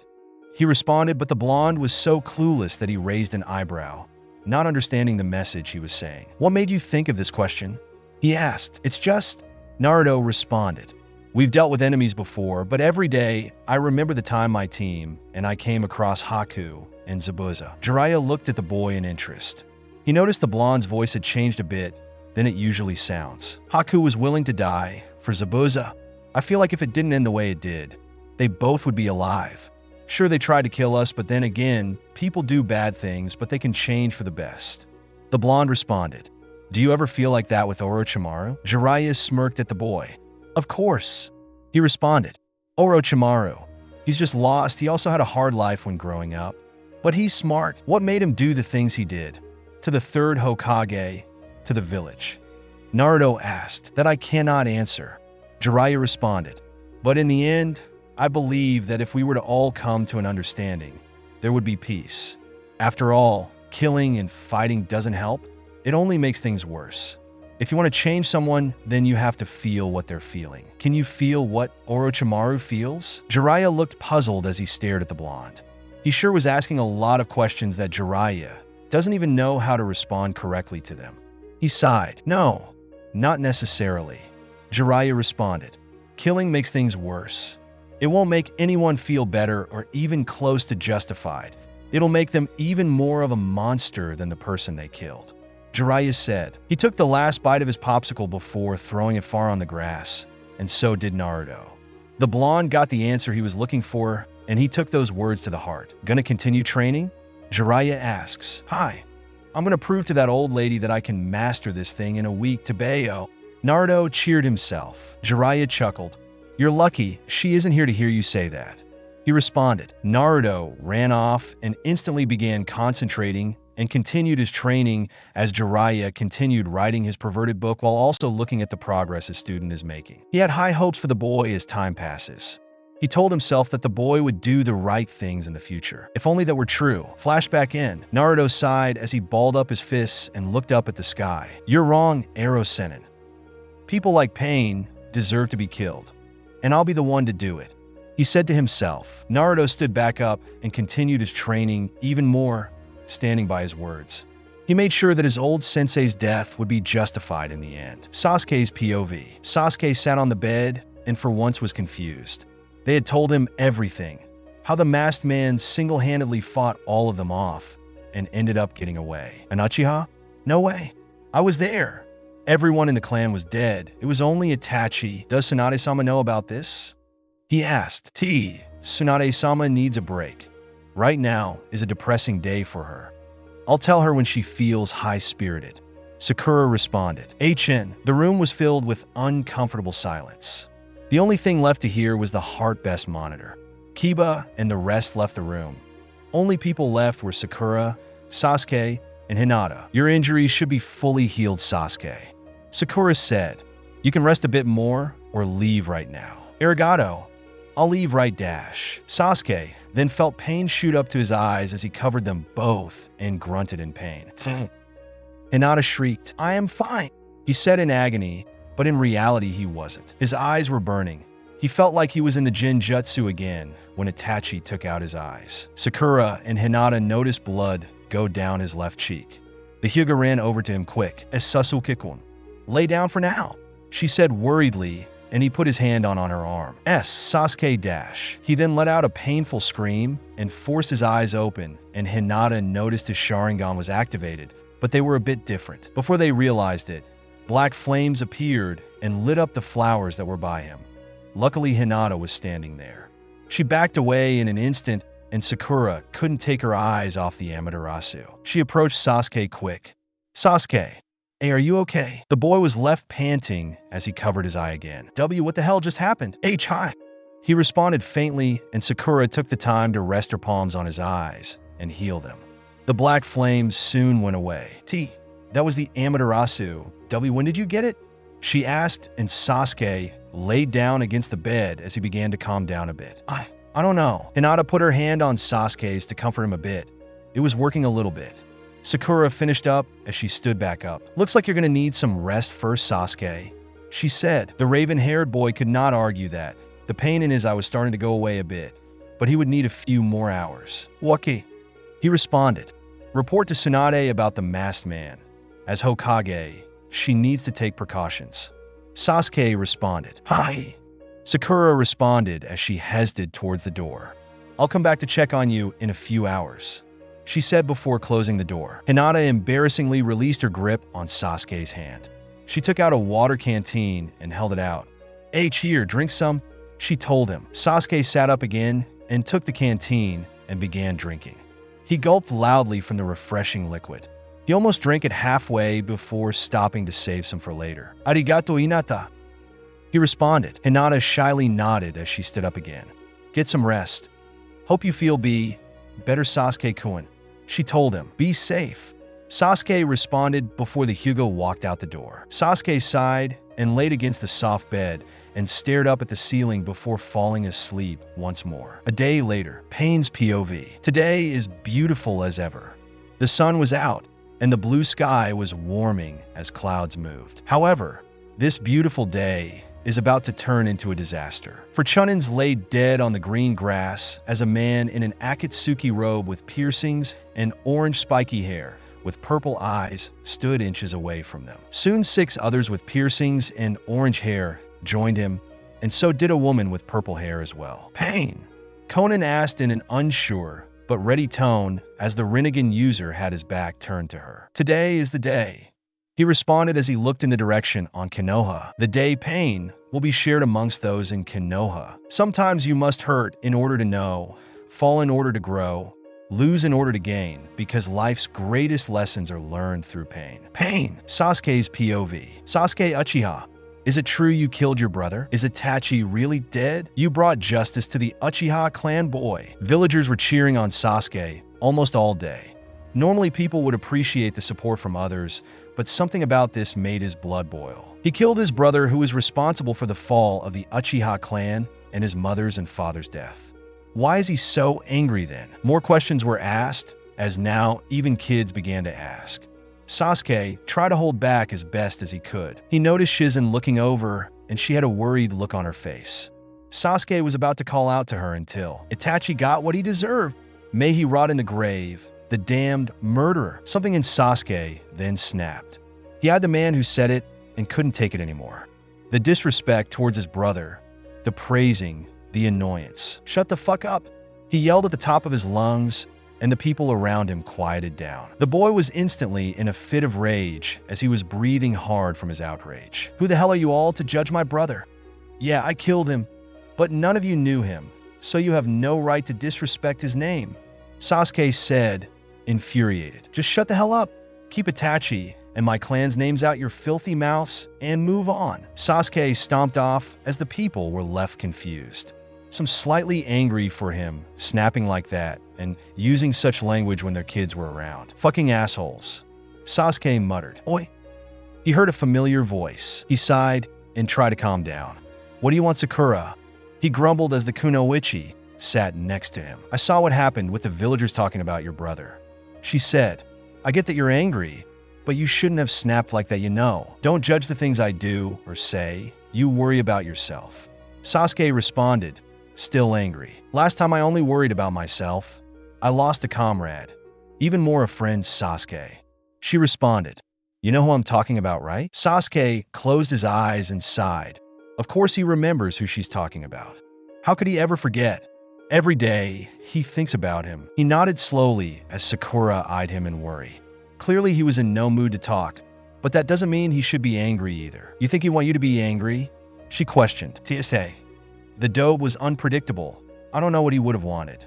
Sasuke responded, but you're smart enough to think about what he would want. Sakura said, Chin. Sakura noticed her teammate was slowly calming down. She sat next to him. When's the last time you visited him? Since me and you last had our long conversation. Sasuke responded, what about you? Yesterday I visit him every day, no matter how tired I am. I even attempted to cook ramen and eat it. A loud boom erupted in the village which startled both Sasuke and Sakura and caused them to get up quick. They looked in the direction and heard screams while noticing smoke in the air. What the hell is that? Sakura asked. We need to get there quick, Sasuke ordered, and they both jumped from building to building. Naruto's POV. The loud boom erupted loudly enough for the blonde to stop walking the opposite way and turn to see that there was smoke filling the sky. The hell? He stood there puzzled a bit before realization had hit him. That's Konoha? Kid, he's there. I know. Naruto instantly put on his mask, not bothering to change his hair color, as he quickly jumped from tree to tree. It was going to take a while for him to get there, but he had to get there at least to face off against pain. He wasn't going to let this opportunity go to waste. His feet roughly hit every branch that he almost slipped. His blood was boiling. The same thing began to happen. Jiraiya's face showed up in his head, the great memories, his smile, laugh, jokes, and finally his lifeless body. He then saw Pain's face and shook his head to clear his mind.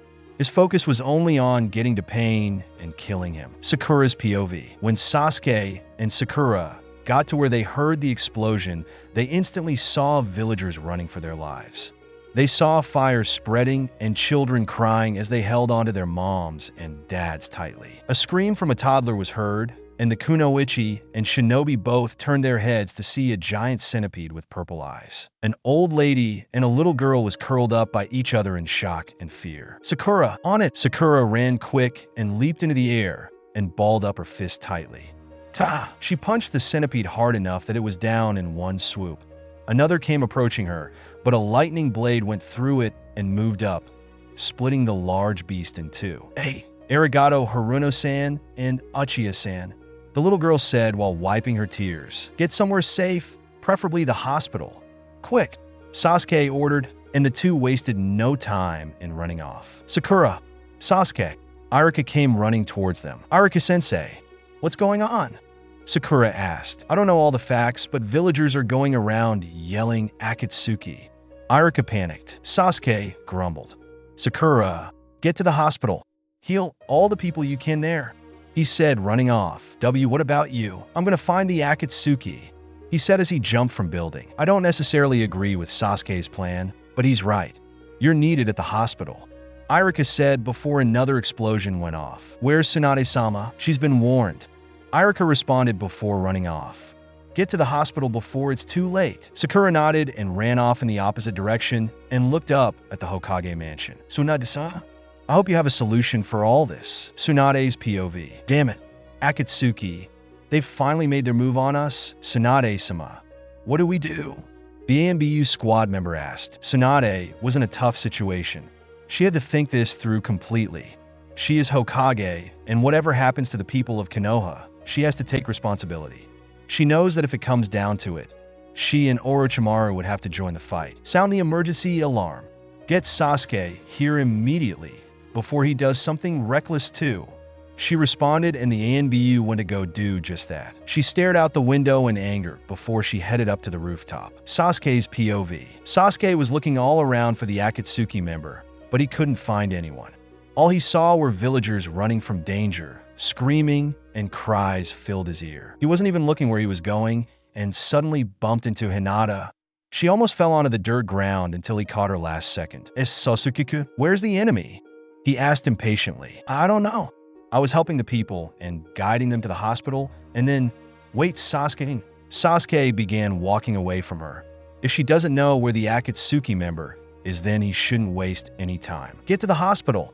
Sakura is there. If you run into anyone else, let them know." What about you?" she asked worriedly. "I'm gonna find the bastard who's the cause of this."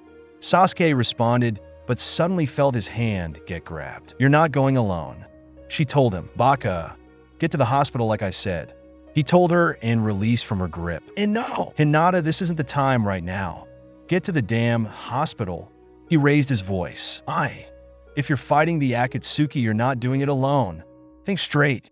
You're going to die if you go alone." Hinata raised her voice with confidence. "Trust your comrades. It's not just you. We do it together. Right now." Sasuke looked down at her. She already had her Byakugan activated. He sighed and shook his head, not having much of a choice. "Don't slow me down." And just like that, he ran off as Hinata followed from behind. Tsunade's POV. "Kuchiyose no jutsu." Tsunade shouted as she slammed her palm against the rooftop of the Hokage mansion. Smoke appeared, and right next to the mansion, a giant slug appeared. The slug turned and looked down at the long-haired blonde. "Katsu, take my chakra and use it wisely to treat all injuries throughout the village," Tsunade ordered. "Yes, ma'am." The slug then dispersed into over hundreds, maybe thousands of other slugs. They all dispersed throughout the village as Tsunade watched most of them get healed. "As Hokage, I will protect this village with my life. I will not let the amount of hard work the other Hokages put into this village go to waste. Nor will I let Naruto's dream about this village be destroyed either," she declared. The other ENBU members behind her nodded in agreement, and Tsunade felt footsteps behind her and could already sense the chakra. "Orochimaru," she trailed off. "Village is under attack. Why aren't you down there?" he asked as he stood next to her. "Why aren't you?" Tsunade asked back. The snake Sannin put his hand on her shoulder. "I'm here to protect the Hokage," he told her. Also, though this may be bad timing, I believe you should know the truth." Tsunade looked at him puzzled. Is he responsible for this? She had plenty of questions for the person responsible for attacking the village. Naruto Uzumaki is still alive. Sakura's POV. Currently, in the midst of all the hell that's happening outside, Sakura was inside, healing any injured villagers, and sure enough, there were a whole bunch of them. So many were fighting for their lives, and others are now recovering thanks to the rest of the nurses and Sakura. When the door slid open, Sakura saw Irika there with another shinobi who had passed out. "Irika-sensei," she called out. He noticed her and quickly rushed to her so she can help prevent a life being taken from them all. He sets the shinobi down softly. "How bad are his injuries?" she asked. "Very bad. We ran into the leader Jiraiya faced. Pain," Irika said. His words echoed, and everyone in the building turned their heads to the worried man, as if they thought it couldn't get any worse. They all had worried looks, and children were absolutely terrified as their parents tried to calm them down. "Pain? What happened out there?" "Kakashi is fighting Pain right now, but something tells me that he can't find the Akatsuki's leader alone," Irika said, and Sakura gasped. Kakashi-sensei is fighting the leader? What is he thinking? Not only that, Sakura, but I know who they're after," Irika exclaimed as Sakura finished up healing the injured shinobi. "Who?" she asked. "Is this what this is all about? Who are they after? Tsunade-sama? Orochimaru?" When the man stayed quiet, Sakura grew impatient and got in his face. "Irika-sensei, who are they after?" She raised her voice. "They're after Sasuke," he responded, and Sakura's eyes grew big. "Sasuke? Why him?" If she could, she would go out there and warn him, but unfortunately, other than Shizen, Sakura is also Tsunade's apprentice and is needed here at the hospital. She worried. Both her sensei and comrade are out there fighting against the strongest Akatsuki member other than Itachi. This could go terribly wrong. She already lost one friend. She can't lose anyone else. "Sasuke, Kakashi, please be careful." Sasuke's POV. "Hinata? Where the hell is Neji and his team?" Sasuke asked. "Out on a mission," she responded. "Fuck." As if things could not get worse. Sasuke was already irritated. He was not going to let these people get away with this so easily. He felt a presence and saw paper forming by him, which seemed so unusual, of course. "Hinata, stop," he ordered, and they both stopped in their tracks. The paper finished forming, and there stood a woman who was clearly older than them and had purple hair and amber eyes. She had an emotionless face and the Akatsuki cloak on. "Hinata, stay focused." "Hi." Konan eyed them both, but she mostly looked at Sasuke. "Sasuke, Achiya," was all she said, and the boy did not respond at all. "My, you look just like Itachi." Sasuke shot her a death glare. Even when his brother is dead, anyone who mentions his name, even an enemy, pisses him off. "You Rusai," he told her. "You think you can just come in and destroy the village and walk away unscathed?" The woman stood there, not moving a centimeter. She just stared at the both of them. "People are dying. Children are hurt along with their families. You're a monster. All of you. Why are you doing this?" Hinata shouted. "Simple. To destroy this village and kill the boy you stand beside." Konan responded. "You're just gonna get in the way." Konan threw a paper bomb towards Hinata, but Sasuke threw a kunai and pinned it against a wall as it exploded. Konan looked at the Uchiha with a look of interest as his Sharingan activated, but it looked way more different than any Sharingan. Sasuke had a determined look as he eyed the woman. He took out his sword and got in a fighting stance. "Hinata, you said you wanted to fight by me, right?" he asked, and Hinata nodded. "Then prove it." Sasuke played it smart and kept his distance from Konan and circled around her, and she just stood there like a statue. "This will take a few seconds," she muttered. Tsunade's POV. Tsunade was growing furious with Orochimaru. She felt as if he was joking when he said Naruto is still alive, so she was not at all pleased to hear this information. That is actually. "Don't say his name, Orochimaru. As much as I can't accept it, he's gone. He's dead," she yelled at the top of her lungs. "Dig up his body then. Whatever you saw in his casket, it's not the real him, dash." "Shut up. I'm done with this. Get out of here. I don't need your dash." Tsunade then paused when suddenly shock mixed with anger filled her body. Kakashi. Tsunade bit her lip. She had just lost a skilled shinobi to the leader. She angrily stomped off to one of the pillars on the rooftop and gave it an extremely hard punch in anger. The stone pillar crumbled into little pieces as she stomped back to Orochimaru. "Get out of here and help the rest of the villagers. Jiraiya is dead. And now I just lost Kakashi in the midst of hearing your bullshit." Tsunade snarled. "If I were to prove to you that Naruto is still truly alive dash. Hokage-sama? Behind you," an AMBU member said. The two turned their attentions to a man with spiky orange hair, lots of piercing, and the Rinnegan eyes. The man stood there with a stoic expression. 6 nose piercings and 7 studs in each ear. "That's definitely him," an AMBU squad member said. "It's been a long time, Lady Tsunade," the man said, "and I never thought to see you here." Orochimaru. Tsunade looked at him with narrowed eyes. She felt like she had seen this man somewhere before. He definitely looked familiar. This is the guy who killed Kakashi and the 2 last remaining of the legendary Sannin. "I only came to exchange a few words. That is if you're up to it, Hokage," Pain told them. Finally, Tsunade put the pieces together. She had an almost saddened look on her face. "You're that boy from long ago, along with the 2 other kids, aren't you?" she asked. Orochimaru had trouble, but put the pieces together as well. "It is, but why dash? So, you really do remember me, don't you?" Pain asked. "Yeah, Ido."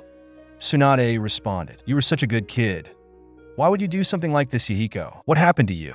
Why are you doing this?" Orochimaru asked him. "Sasuke, Uchiha, where is he?" Pain asked, ignoring Orochimaru's questions. "Like I tell you," Tsunade responded, "what you are doing is completely meaningless. If you both continue to protect the boy, then there will be even more conflict." Pain said, "More people will die, some will even suffer. But suffering is best for them. Sasuke is a part of the hidden leaf. We won't let someone like you get a hold of him." Orochimaru responded, "You are nothing but terrorists. You are only destroying the peace that the previous Kages struggled to create and maintain. Konoha will not so easily head to the likes of you," Tsunade exclaimed. In a mere second, Orochimaru's neck extended and headed towards Pain. "Such foolish arrogance." Pain raised his voice, and everyone on the rooftop felt immense chakra coming from the leader, which worried them deeply. It even blew Orochimaru back a little as his head returned back to his body. The power of the Rinnegan. "This power is definitely better than mine, even better than Tsunade's. You have no right to speak on peace. What you call peace has only brought nothing but violence upon this village, upon us all." Pain told her. "Bullshit. Scum like you can never be forgiven. What you did to this village, something like this can never be forgivable. Don't try to lecture me on peace dash. If I were you, I'd watch your tone and how you speak to me." Pain tells her. Tsunade would not listen to him so easily. She meant everything she said. He can't be forgiven for this. He would have to pay for this dearly. "Final warning for you both from a god. Give up Sasuke Uchiha, or I'll make it so that it looks as if a village never even existed here." Tsunade and Orochimaru stayed quiet. Of course they're not going to give up Sasuke so easily like that. No one in this village would. No matter how strong the enemy is, this village will stay loyal to each other. And as Hokage, Tsunade will even resort to bringing Pain down with every ounce of chakra she's got. "Speak when you're spoken to," Pain told her in a serious warning tone. "This village will not hand over Sasuke, and we will use all the power we got to bring someone like you down. I have nothing more to say to a monster like you." Tsunade responded. "I knew I should have killed you during the war. You're lucky Jiraiya was soft-hearted." Orochimaru responded. "Luckily, I'm given another opportunity to do just that." He smiled. "You really believe the shinobi here can protect the boy this much?" Pain asked. "I don't think." "I know," Tsunade responded, seeing how he defeated Itachi. "Sasuke is more stronger than you think, and he will not lose to someone as pathetic like you." Orochimaru responded. Pain stood there pissed on this inside. Why would they go so far to protect one person, even if this person could cost them their lives? No matter. If they wish to play dumb, I'll leave this village in nothing but dirt. So be it. Sasuke's POV. Konan's body formed paper wings as she flew into the air and looked down at the Uchiha. Paper began to float around her as well, and it formed a sharp needle. Shikigami no Mai. At incredible speed, it was sent to Sasuke, and he barely missed it as he was cut on his cheek. Slight blood came out of it, Sasuke did hand signs before inhaling deeply. Katon, Boryuka no Justo. A huge dragon-headed fireball was sent towards Konan, which could easily be dodged from the distance. She flew out of the way, but that was just a distraction for the Uchiha as he stood on his sword, and a Chidori lightning blade splits one of Konan's wings, which surprised her a bit, as she felt herself slightly get lower to the ground. Amaterasu, the other wing, caught on fire, and Konan realized that she was starting to underestimate the boy. She had no choice but to let her other wing go away as landed on the ground on her feet. Hinata, the Hyuga girl's Byukigen activated. Gentle Fist Art. 8 trigrams, 64 palms. Instantly, she rushed Konan and began using her ability to the max. Sasuke approached in amazement of how much Hinata had improved. But suddenly Konan had dispersed in a paper again before appearing behind Hinata and kicking her into a wall. Hinata, Sasuke called out. No more distractions, Uchiha. Konan responded, bastard. Sasuke grumbled before doing hand signs. Not a chance. Konan sent papers and began to wrap it all around Sasuke in an attempt to turn them into paper bombs. But the boy wouldn't go down easily like that. Chidori Nagashi. Lighting was formed all around Sasuke's body as the papers turned into tiny pieces of leftover paper. She used more paper to create paper shurikens and had them go towards the boy. Chidori's Sunban. The Chidori needles cut through each shuriken, and Konan used more paper to create a shield to help protect herself from the lightning needles. What surprised her more was when Sasuke used Chidori Iso to penetrate right through the shield and almost hit Konan's right eye. Any further, there's a chance she would have died. She backed away from the long lightning blade as it went away. Kusanagi no Tsurugi. An electrical current was sent through all of Sasuke's sword. He jumped in the air and charged at Konan. He had to get at least one good hit on her to send the electrical current through her body. Konan, however, was still trying to play it smart, began to disperse again, making tons of paper bombs that surrounded Sasuke. Damn it, the bombs exploded and a loud boom echoed throughout entire village. Smoke filled the air, and Konan reappeared by where the explosion went off, still determined but confused. She could still sense Sasuke's chakra. Why won't he just die? The smoke took a few moments to clear out, but it did, and there stood Sasuke with his eyes still closed. He opened them slowly, still surprised to see he's still alive, but something was definitely different. He was surrounded by a purple aura with bones around him and a skeleton. He was almost shocked that he could do this so early without even knowing. Blood trickled down his left eye, and he felt pain from there. Konan looked at Sasuke. She was impressed that someone lasted this long against her. But then again, she knew what she was getting herself into. You got good strength and an idea of how to fight your enemies. I'll give you that. She told him. But then again, I'd expect something like this from Itachi's killer. Sasuke then felt stronger than before. He had just awakened to Susanoo and felt like at any point, he could just kill Konan right here. Urusai. He told her, don't think you get the upper hand now. She told him as she rushed towards the boy, but someone got in her way. 64 palms. Hinata said as she hit Konan with an extremely painful blow to the gut, which could have almost killed her and destroyed her internal organs. She coughed up blood before she was sent back into 4 other people from the leaf.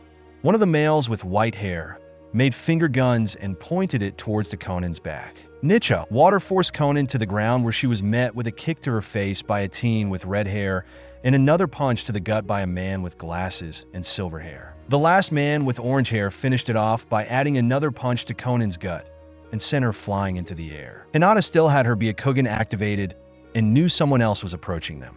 Sasuke-kun. Behind you, she warned. They both turned around to see a woman with long orange hair, tons of piercings, and Rinnegan eyes staring at them. Another enemy? Hinata, stay alert. Sasuke told her, and she nodded. Konan dispersed into a bunch of paper again, and that was the last everyone saw of her as of right now. Aren't you glad I came to help you, Sasuke? Suigetsu asked in a comedic tone. Oi, it's we, you dumbass. Karen exclaimed. Stop arguing. We got more things to deal with. Kabuto responded to them both. Another enemy. Could they also be the one responsible? Yugo asked as they all approached Sasuke and Hinata and stood by their sides. The woman wasn't moving a muscle. She stood there with no emotion. Suddenly, she retreated, which confused Sasuke and Hinata both. Suigetsu laughed it off. Serves her, he said. Sasuke deactivated his Susanoo. Maybe they got the message. But little did they all know that she was sending information. Tsunade's POV. Tsunade and Orochimaru noticed something. Pain's eyes were different. A moment ago, he was just angry, but now he seems accomplished. I see. So that's where Sasuke is, he said, and Tsunade's eyes widened.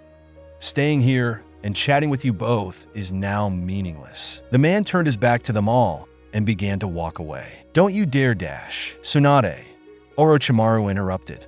If he tries anything, I'll kill him. One last thing, Pain said as he stopped.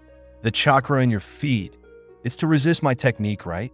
He asked. The rest of them stayed quiet and prepared for any moves he's about to make on them. They all got ready to attack, even if it's futile against the overwhelming power you are about to face. He warned them, you're all so blind that you see yourself as the ruling powers and do everything you can to keep a far distance from death. And soon, when softened by peace, you become thoughtless. Tsunade hated his words dearly. How dare someone like him judge us after his monstrous act? Kill or be killed. Hatred always connects those two. Pain pointed out, you keep telling yourself these things, soon enough someone will prove you wrong. Orochimaru responded, even so, you'll end up dead. You talk such nonsense, you've brought nothing but trauma upon these people.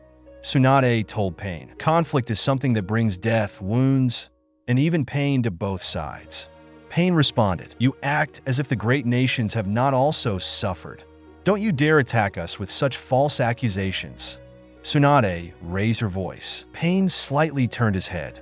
Something else in his eyes changed. He felt as if he wasn't being taken seriously. After killing Jiraiya and destroying parts of this village, they're still so blind. You just don't understand. Ridiculous. He said, I intended to only come here to kill Sasuke. But now there has been more added to it. Pain began to rise off the ground. Feel pain. Contemplate pain. He told them as he began to lift his arms, still floating towards the sky. Wait, Pain! Tsunade called out. Pain! Orochimaru called out. Accept pain. No pain. He continues. Pain stared down at them with nothing but disgust and prepared. Tsunade still has something planned. I know it. Orochimaru said. Those who do not know pain will never know what true peace is. Conan's POV. Conan let a bit of blood go down her chin before wiping it off. She had underestimated the leaf quite a bit, especially Sasuke. She's currently in the forest recovering before she saw one of the other Pains appear and do a summoning jutsu. The rest of the other Pains soon appeared, and Conan was there a bit confused and questioned Pain's intentions. What are you doing? He asked one of the Pains. I'm going to use it. One of them responded, and Conan was a bit shocked. What the hell do you think you're doing, Nagato? Tsunade's POV. Tsunade looked up in the sky at Pain. She was standing there confused by his words. Those who do not know pain will never know what true peace is. What the hell does he mean? Orochimaru, you're right, he definitely has something planned. He told him. Any ideas of what it could be? He asked. No, but it's something big. She responded.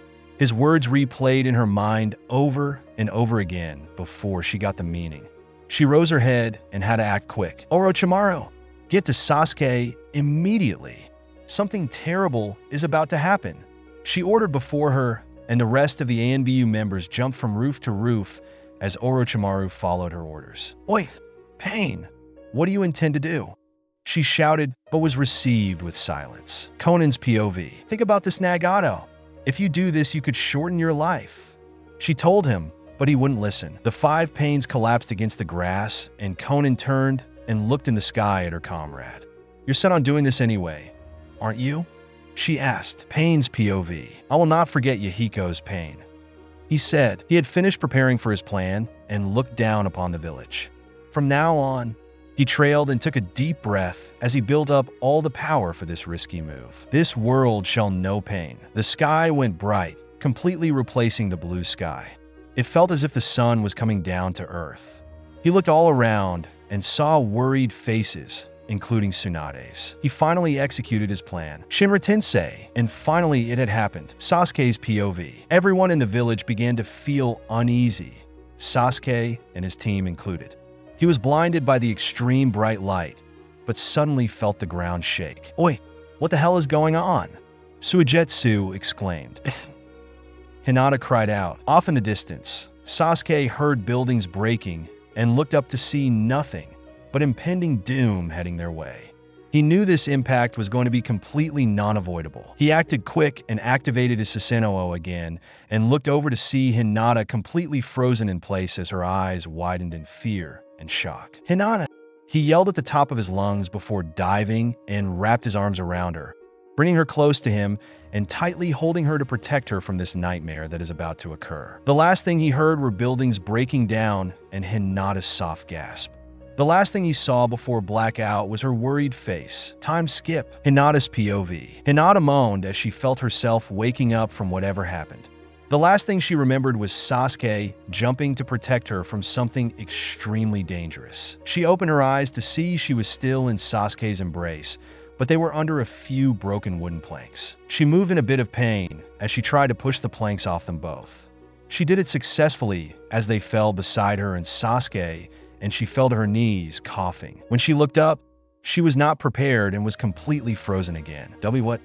Hapdash, she choked on her words. The village was completely destroyed. Nothing was left. Nothing but a huge crater in the middle from the impact. Buildings that were still intact just a minute ago were now completely destroyed and gone. She was surrounded by broken stone and wood as her brain tried to process everything.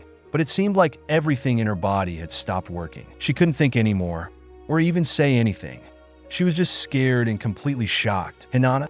He heard a feminine voice call out and slowly turned to see Sakura there.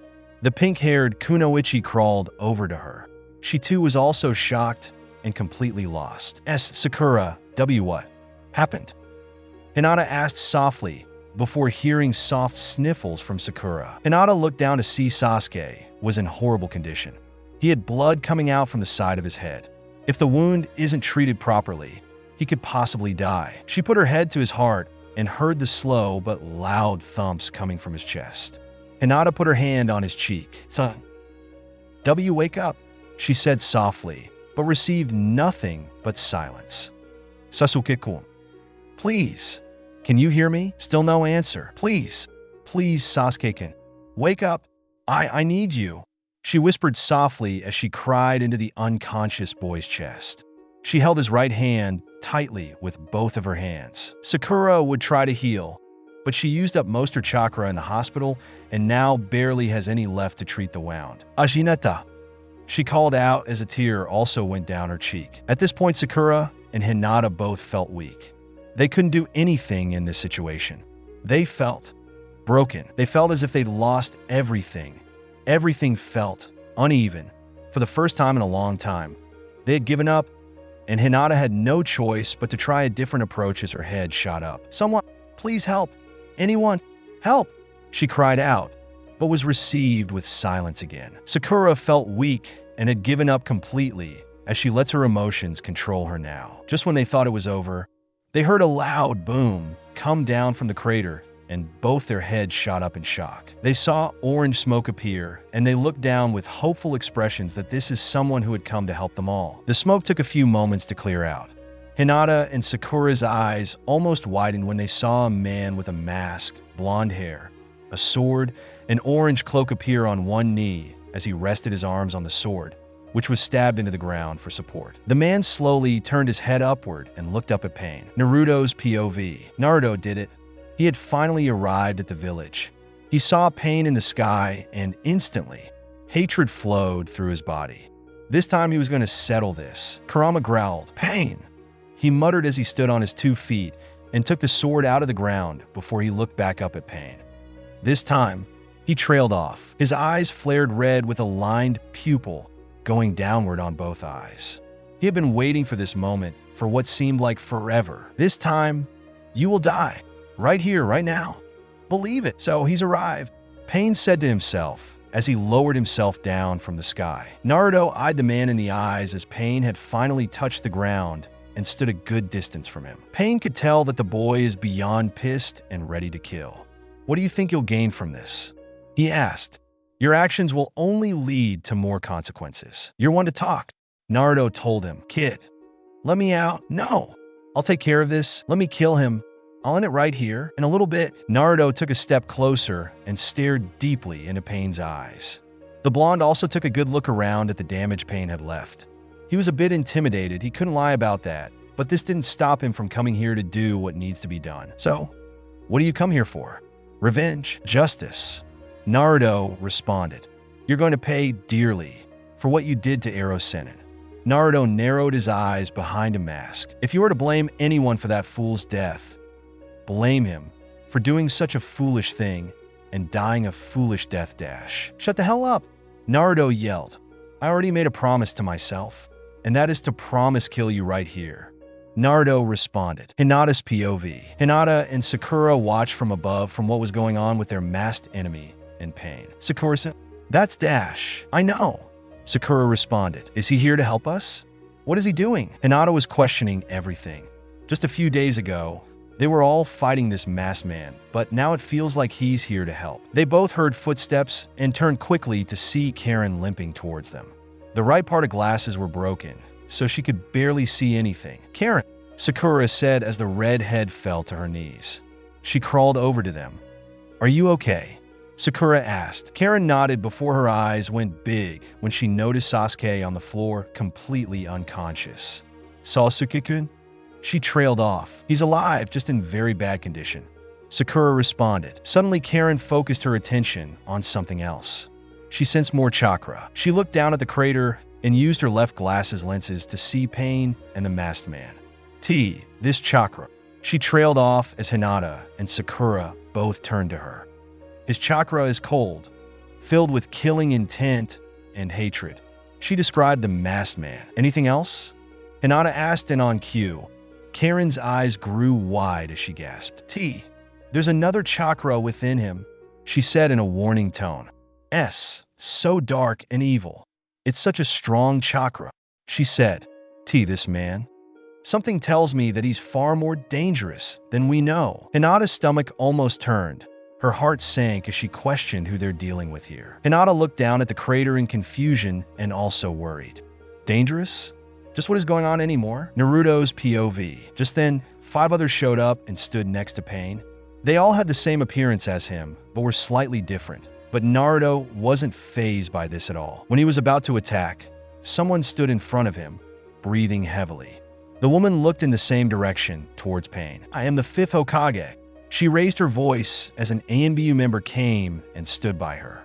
"I will not simply let you walk away from after trampling the dreams of the previous generation. As Hokage, I'll end this here," she declared. Naruto looked at Tsunade in disappointment. How could she still think like this? "Get out of here, you old hag. You couldn't stop him from destroying this village. What makes you think you can stop him now?" he said. Tsunade ignored his words. Even if he's here to help, she doesn't want anything to do with him. She wants to take down Pain alone. Pain looked over her and over at Naruto. "It seems like our battle will have to wait," he told her as one of the Pains began to rush in and kill Tsunade. "The person who I'll fight Dash." Suddenly the wind blew harder and almost sent everyone back a bit. They looked to see that Naruto had completely stabbed the other Pain in the head, the blade entering deep into his skull and body. "You'll fight me, and only me," he yelled before splitting the body in 2 as it fell to the floor. Tsunade looked at him in shock because of how quick he moved.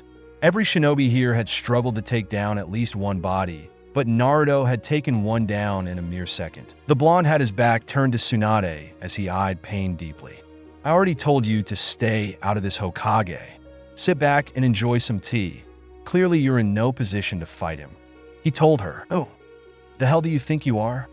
she asked him. "Someone who gave you another chance in life. Either die here like a dumbass or get out of my way." "Oi, you have no right to talk to the Godame like that. You're a criminal, Dash." "That's enough," Tsunade interrupted the ANBU squad member. "We let him handle it," she ordered as she slowly walked away. "Tell the others to not interfere. It'll only make this harder," Naruto told her. The ANBU member followed Tsunade as well.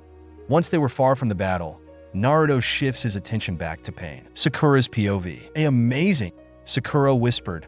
She knows that the man is an enemy still, but to see him deal with one of the Pain bodies in less than 5 minutes blew her mind a bit. Suddenly, they all heard a loud gasp and instantly shift their attention downward to see Sasuke had finally woken up. He was breathing hard as he eyed the 3 that stood over him. Hinata said in surprise, "Are you okay?" Hinata dashed. Sasuke tried to talk, but a very sharp and aggravating pain shot up to his scalp as it felt like it was being split open. Sasuke can take it easy, Hinata told him. The pain in his head took almost a full minute to finally go away before he sat up and looked around him and was hit with shock as well when he noticed the village was completely gone. Pain did it, Sakura told him. Sasuke took a really good long look before noticing the huge crater below. He saw a few people standing there as well, one of them being Pain and the other being the masked man. What's going on? He whispered in Pain. That man? I think he's on our side. He came to fight Pain, he just now took down one in an instant. Sakura responded. Sasuke shook his head in disbelief. No way he took one down alone. Karen, Sasuke said as he sat up tall. Is everyone okay? He asked her. I sense many chakra close by. They gotta be. She responded and Sasuke nodded. She sat next to him and held out her arm. Here, bite into me. She told him. He looked up at her like she was crazy. This isn't the time to play games. You need chakra. So hurry. She told him, and Sasuke didn't care at this point. He bit in her a bit roughly, and Karen moaned in pain as Sakura and Hinata cringed a bit. But suddenly, the Uchiha felt his chakra coming back. He backed off her arm and stood up tall. Sakura, heal the rest of my injuries. He ordered. I'm almost out of chakra, Sasuke. She responded. Then take Karen's. He told her. Hinata stood up and looked up at Sasuke. What are you doing? She asked him. I'm going down there. Naruto's POV. Naruto Uzumaki, you've certainly gotten stronger. Pain said. In that case, all the 4 other Pains spread out. 3 of them stand in front of Pain and the other one behind him. Kuchios no Jutsu.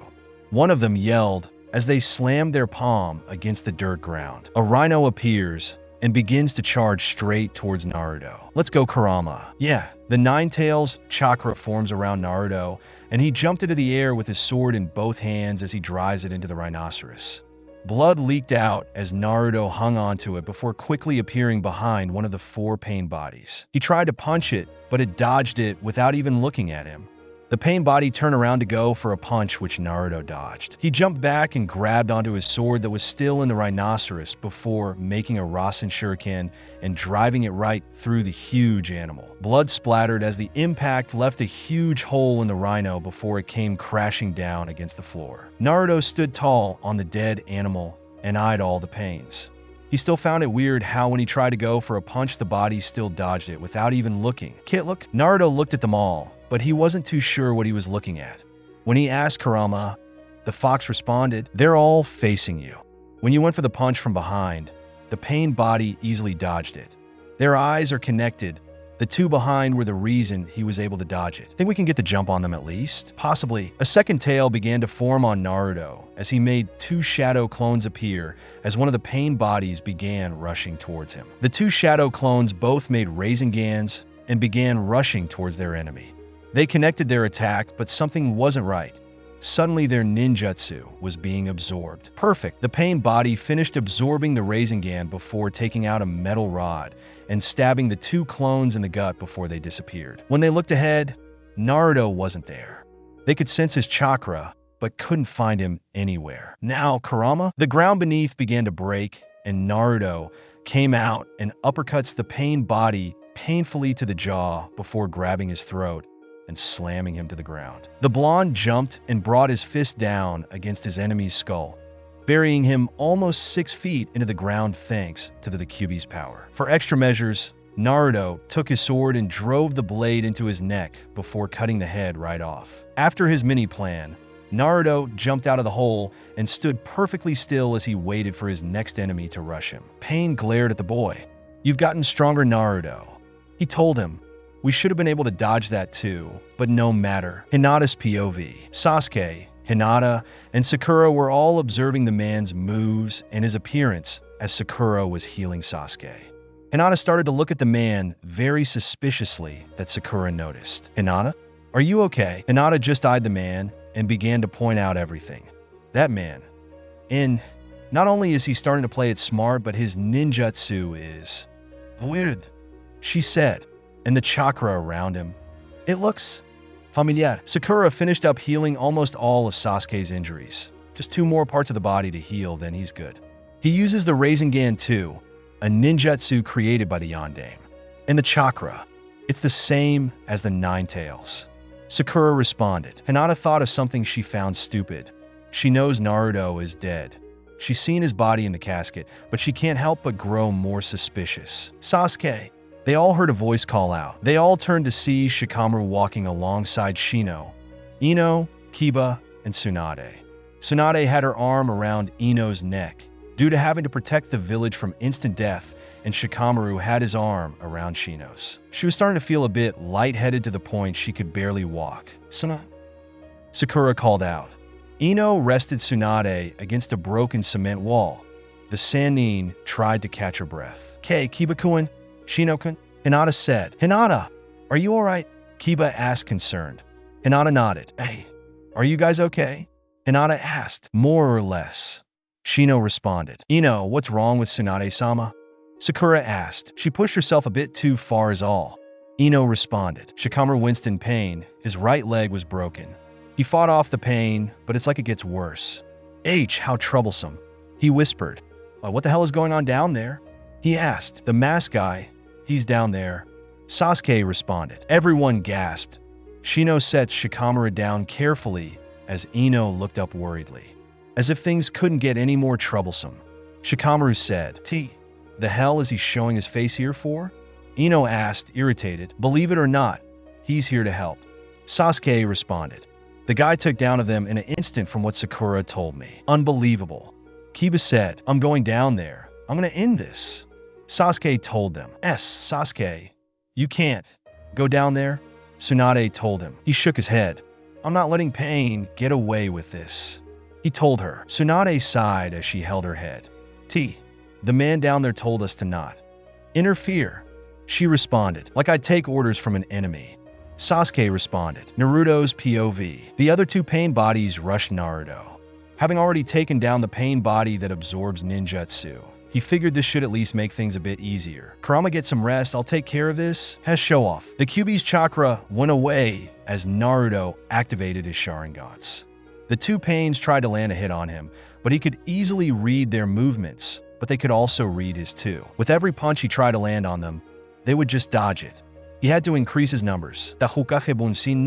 Multiple shadow clones appeared, and they all rushed in against the 2 pain bodies in the middle. He took the time to at least make a diversion for later. Bunshin Bakuha, a shadow clone appeared and went to join in the fight, as well as Naruto stayed behind and began to make a Rasen Shuriken. Help me out a bit, Kurama. But you just help me out. Fine. The Kyuubi's chakra began forming around Naruto again. He was definitely going to need Kurama's speed for this. He also kept his eye on the diversion shadow clone for the perfect moment. The clone rushed into one of the pain bodies with his fist out, only for it to get caught in their palms. Naruto smirked. Boom. The shadow clone exploded right in one of the pain bodies, destroying the body in an instant. The other body looked in shock. Perfect. The rest of the shadow clones disappeared, and in an instant, Naruto appeared in front of the pain body. He grinned widely behind his mask. He yelled as he drove the Rasen Shuriken down onto the body. The force of it was strong enough to split the body in half. The ground shook as Naruto left another hole into the ground, killing off another body, thanks to the use of Kurama and him being able to use ninjutsu again. He deactivated his Sharingan before jumping out the hole. But before he could at least be aware of his surroundings, the other last pain body had a rod in his hand as he drove it into Naruto's mask. Shit, the impact knocked Naruto back a few feet away from both pains.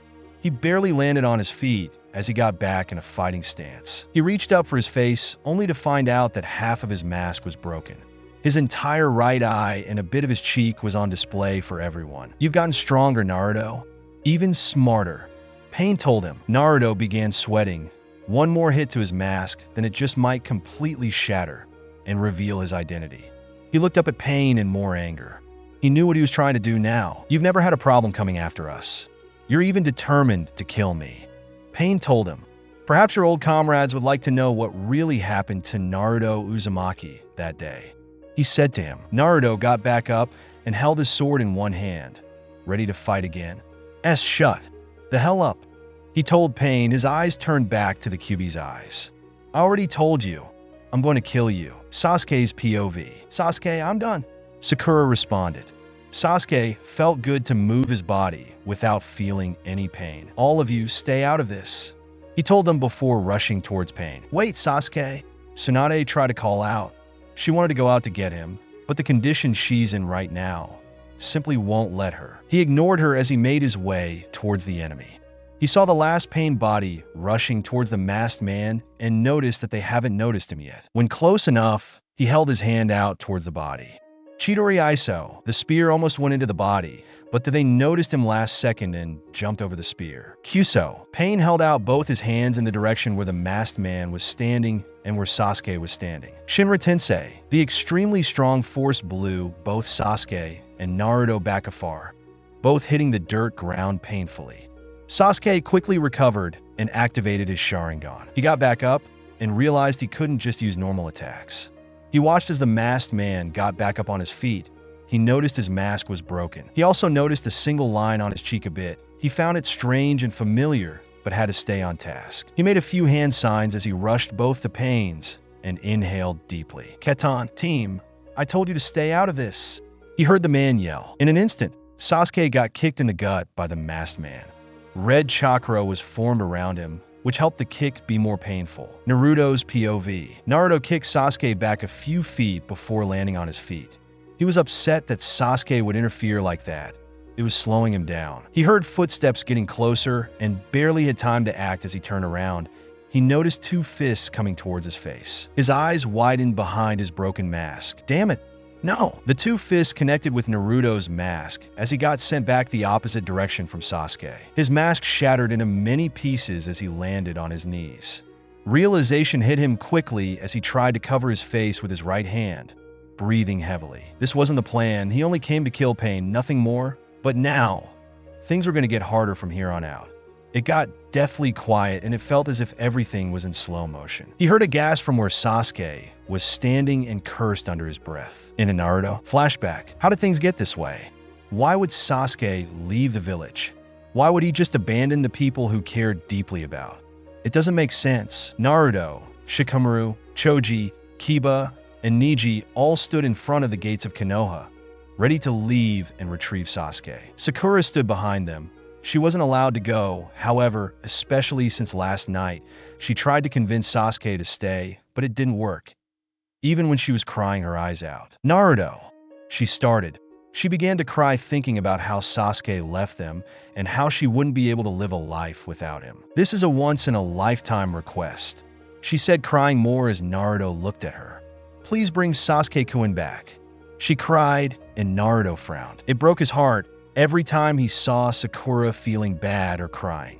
He wished he could hug her and make her feel safe in his arms, but he felt like the only person she would be comfortable doing that with is Sasuke. He looks up and smiles brightly at her. You care so much for Sasuke, he says, looking up at her.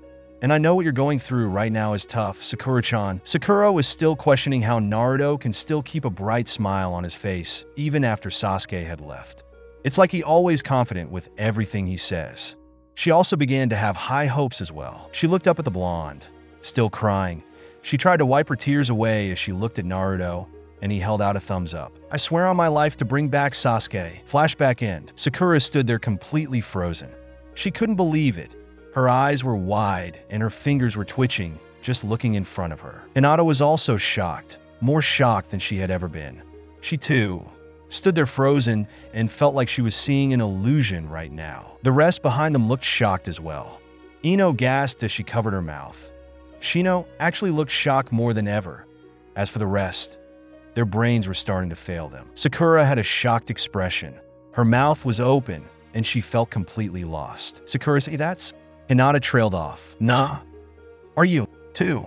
Sakura stuttered. A tear went down her cheek.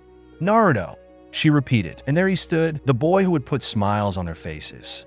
The boy who they thought died long ago. The boy who has been killing every Akatsuki member. Tsunade gasped. Not only was she shocked, but she was terrified.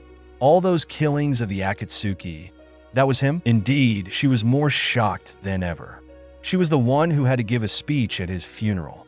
She was also the one who had to watch alongside others as his casket was lowered into the ground. Just then, Tsunade's world began to spin. Everything was turning upside down for her. She tried to keep her eyes open. Tsunade, that can't be. Ino trailed off in shock. Tsunade lets a tear go down her cheek. Her grandson is alive, not dead alive. In Naru, she tried to say, but she began to feel dizzy. He's alive. She passed out right there, still breathing, but exhaustion got the best of her. They watched as he removed his hand from his face. It didn't take him long to notice everyone's reactions. Naruto's POV. Is it really you? Sasuke said in disbelief. Naruto narrowed his eyes towards the boy. He remained silent, ignoring the question before turning his attention back to Pain. That's enough hiding from the world, Naruto. Pain told him. Naruto chuckled a bit as he puts his sword away. Yeah, I guess it is, he responded. But I don't give a damn about these people one bit. I'm here for one thing only. Pain narrowed his eyes. Sasuke got back up, still in shock. He kept telling himself that this is a ghost. But no matter how many times he repeated it in his head, it wasn't true. Naruto shut up. Naruto interrupted, his attention still on Pain. Kurama, we're doing it. All right then, kid. But remember, I only got limited time. We'll make it quick. I was planning on saving this for Toby, but you're certainly strong. Not to mention team made this harder. Naruto said to Pain. A bright yellow aura began to shine around Naruto. The ground shook, which almost made Sasuke lose his balance as Pain watched in interest and a bit of shock. Everyone began to feel the enormous amount of chakra coming from the crater. It was powerful and probably greater than the 5 Kages combined. Naruto began to turn a bright yellow. His entire body lit up as black designs began to spread throughout his body. His cloak was black on this inside, and his whiskers became thicker. If that wasn't enough to shock Pain and the rest, there was something more. Naruto opened his eyes to reveal his eyes were slitted in the middle of the pupils again. Just then, something huge stood over Naruto, completely shocking Sasuke and even Pain. It was the Nine Tails, though it wasn't the actual body of the Kyuubi. It was an exact replica of it, and it even had black lines all throughout his body. Kurama lets out a loud roar at Pain as Naruto chuckled. So, where do we leave off? Oh yeah! In a swift moment, Kurama charged at the other Pain body and let out another roar before bringing down an instant kill punch that he could not dodge. He's fast. Naruto looked over at Pain. The last one remaining is him. He stood there with a stoic expression. Do you hate me? After killing your sensei? He asked. You really think killing me will bring him back? He's dead and never coming back. You couldn't save him. Pain yelled. Shut the hell up. Naruto yelled as Kurama tried to bring down another punch, but Pain jumped out the way. Pain then began to run away from Naruto, which seemed to piss the blonde off even more as he turned around quickly and chases after him. No, you don't. Wait. Naruto. Sasuke tried to call out, but it was too late. Naruto ignored him and continued to execute his plan. Sasuke's POV. Damn it, Sasuke. He heard a voice call out.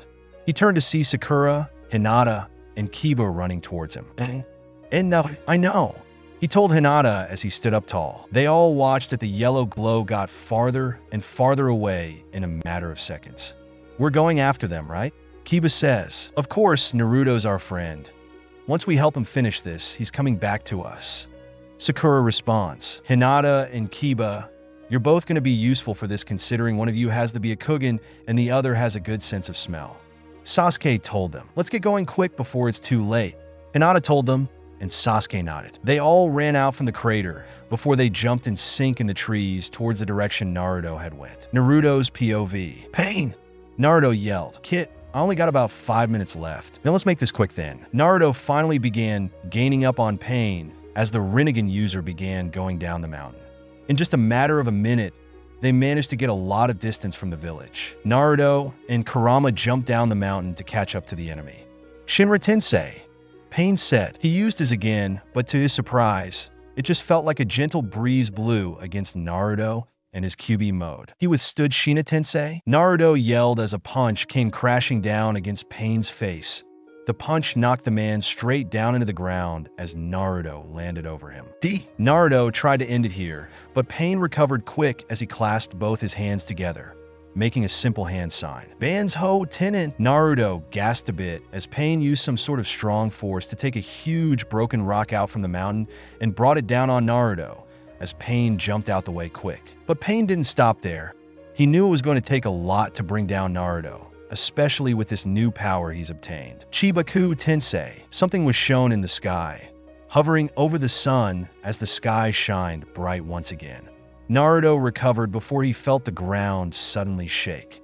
Cracks began to form against the dirt ground before huge chunks of rocks began to come out the ground. Naruto and Kurama also began rising from the ground as the rock began to bring them to the sky as well. Naruto tried desperately to jump from there, but the moment he didn't, Pain sent more rocks towards him as it covered both him and Kurama up completely. Kyuso, Kurama, I know. I only got about 2 more minutes, kid. Naruto growled in frustration. He tried to break out of the rocks, but it seemed like more force was applied from Pain than usual. They were then brought up into the huge rock that was about the size of the moon, and they felt completely stuck there. Naruto and Kurama both tried to move, but it likes they were being held down completely as more huge rocks began covering them. It was silence for a few seconds as Pain caught his breath. Kyuubi's been captured, he told himself as he looked up in the sky. Sasuke's POV. Sasuke and the rest began to notice the big, moon-shaped rock in the sky completely covering the sun as well. They all grew more worried. They knew Naruto couldn't do this alone. But then again, he took down all the Pain bodies alone. Naruto is close, Sasuke. I can sense him. Kiba told him. Sasuke nodded. He looked over to see Sakura frowning. A tear went down her cheek as she tried to hide it, but to no avail. Oi, Sakura, Sasuke called out to her. Don't worry, we'll save him and bring him back. He told her. It's not that. She told him as she shook her head. It's just, what if we can't? She said. What makes you think that? Sasuke asked. He's been hiding from us this entire time. We even ran into him and tried fighting him without even knowing. She told him. For fuck's sake, he's killed half the Akatsuki. I'm just Ash. She was at a loss for words. Too much is going on for her and everyone else. Lost. He helped finish her sentence. Yeah, lost. She responded. Well, just let me do the talking then. The dope will come through. I know he will dash. They all suddenly heard the Kyuubi's roar again, and they looked in the sky where the huge rock is at, and they saw the Kyuubi's head sticking out. Pain is up ahead. Hinata said, her Byakugan already active. Sasuke jumped further ahead of everyone else. He had to help out the person he considers a friend no matter what. Naruto's POV. Naruto and Kurama both broke out of the ball they trapped in, and they landed on the ground. Naruto shot his head back up to Pain. The man stood there infuriated. Why? Pain said. Why go this far for someone? It's not just for Arrow Sennin. Naruto told him. They both then began charging towards Pain and began to show no mercy whatsoever on him. Every punch they delivered all had to be so they can execute the plan and show Pain their final power. Another punch sent Pain into a tree, and he coughed as he slowly got back up. He let out a loud yell in anger. Shinra dashed. Naruto wasn't going to let him finish. Kurama landed above him and gave him another punch before picking up Pain and slamming him into the ground, almost knocking out the man. Kurama only had about another 30 seconds left until he goes away. Kurama, we gotta do the thing right now. I only got a minute, kid. Then start building it up quick. The Kyuubi jumped from a far enough distance, began forming a beam ball that looks like it could be unavoidable. It went from small and got bigger every second. The Kyuubi had to make sure that they don't miss this chance. We could have completed everything together, Pain.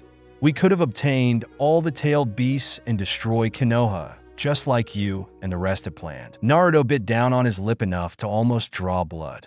He was also excited. He was about to kill the Akatsuki's leader and fulfill his revenge for Jiraiya. Now you have to face the same fate as the rest. He told him, Kit, it's ready. Naruto nodded mentally and looked back down at Pain. He saw as the man slowly got back up on his 2 feet, only to fall on his knees again. Pain eyed the huge tail beast bomb and let out a growl. Have fun in the next life. Pain. The tail beast bomb then shot towards Pain as the man let out an echoed yell. Naruto! The bomb finally came in contact with Pain. The ground shook as the loud boom could be heard from miles away. The impact it's about to leave It guaranteed death for Pain. The ground shaking came to a stop as smoke filled the air. The ground left a crater almost similar to the one at the village, just a bit smaller. The smoke around the crater took a while to go away, but when it did, Naruto smiled. Pain's body laid there, lifeless. His eyes were rolled back, and his body was practically burnt to a crisp. The sight would have been terrifying to anyone, but to Naruto, he took time to enjoy it. He laughed a bit as Kurama went away. Soon the chakra around Naruto also went away. His yellow glow returned back to his usual clothing color. He walked towards the body and took out his sword for extra measures. He stabbed the dead body in the head and just left it there as he knelt. He observed the body a bit before reaching his hand out to grab one of the piercings from Pain's nose. He removed it and just looked at it in a confusing way. All the other bodies had this too. What could this mean? And now he heard a familiar voice. He rolled his eyes and stood back up. He only turned his head a bit and saw from the corner of his eyes Sakura, Sasuke, Hinata, and Kiba all stood there. Sasuke's POV. They all looked at him a bit frightened. The boy didn't say a word to them, as if he doesn't know them. Not to mention, him leaving a sword in someone's skull was definitely unlike him. Naruto, why you did it? Kiba said. Naruto remained silent as he took his sword out of Pain's skull. They all noticed his slight smile. Sakura wanted to speak, but she remembered that Sasuke was going to do the talking. Naruto, he started off. Why? You're alive. Naruto face-palmed mentally. No shit. Sasuke cleared his throat and stood in front of everyone. Naruto, you have no idea how good it is to see your face again. He told him.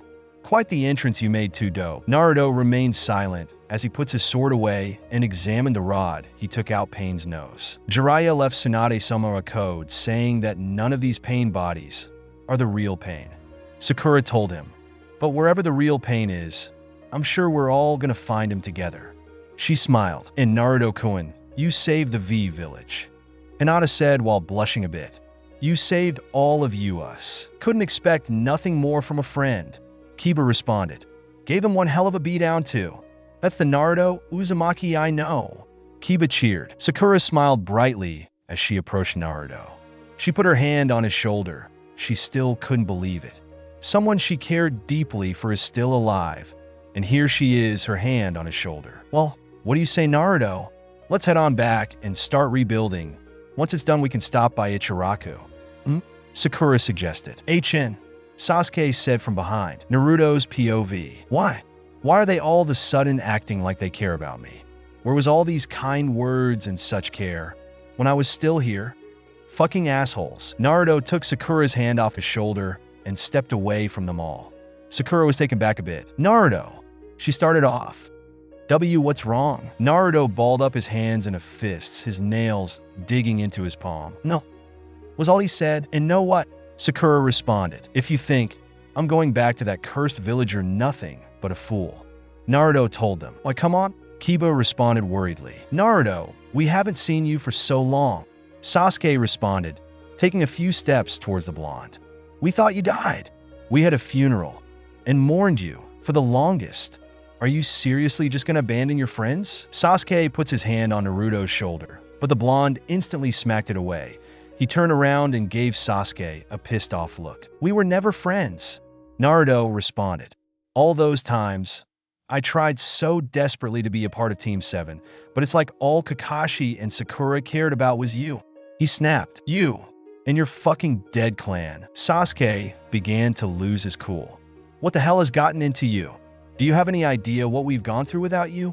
Damn it, we missed you. Naruto scoffed. Miss me? That's laughable, because if I remember correctly, the last time I saw you and Sakura, I got a punch to the gut for helping her out, and you tried to kill me. Sakura gasped before frowning. She did regret how she treated him every time she visited his fake grave.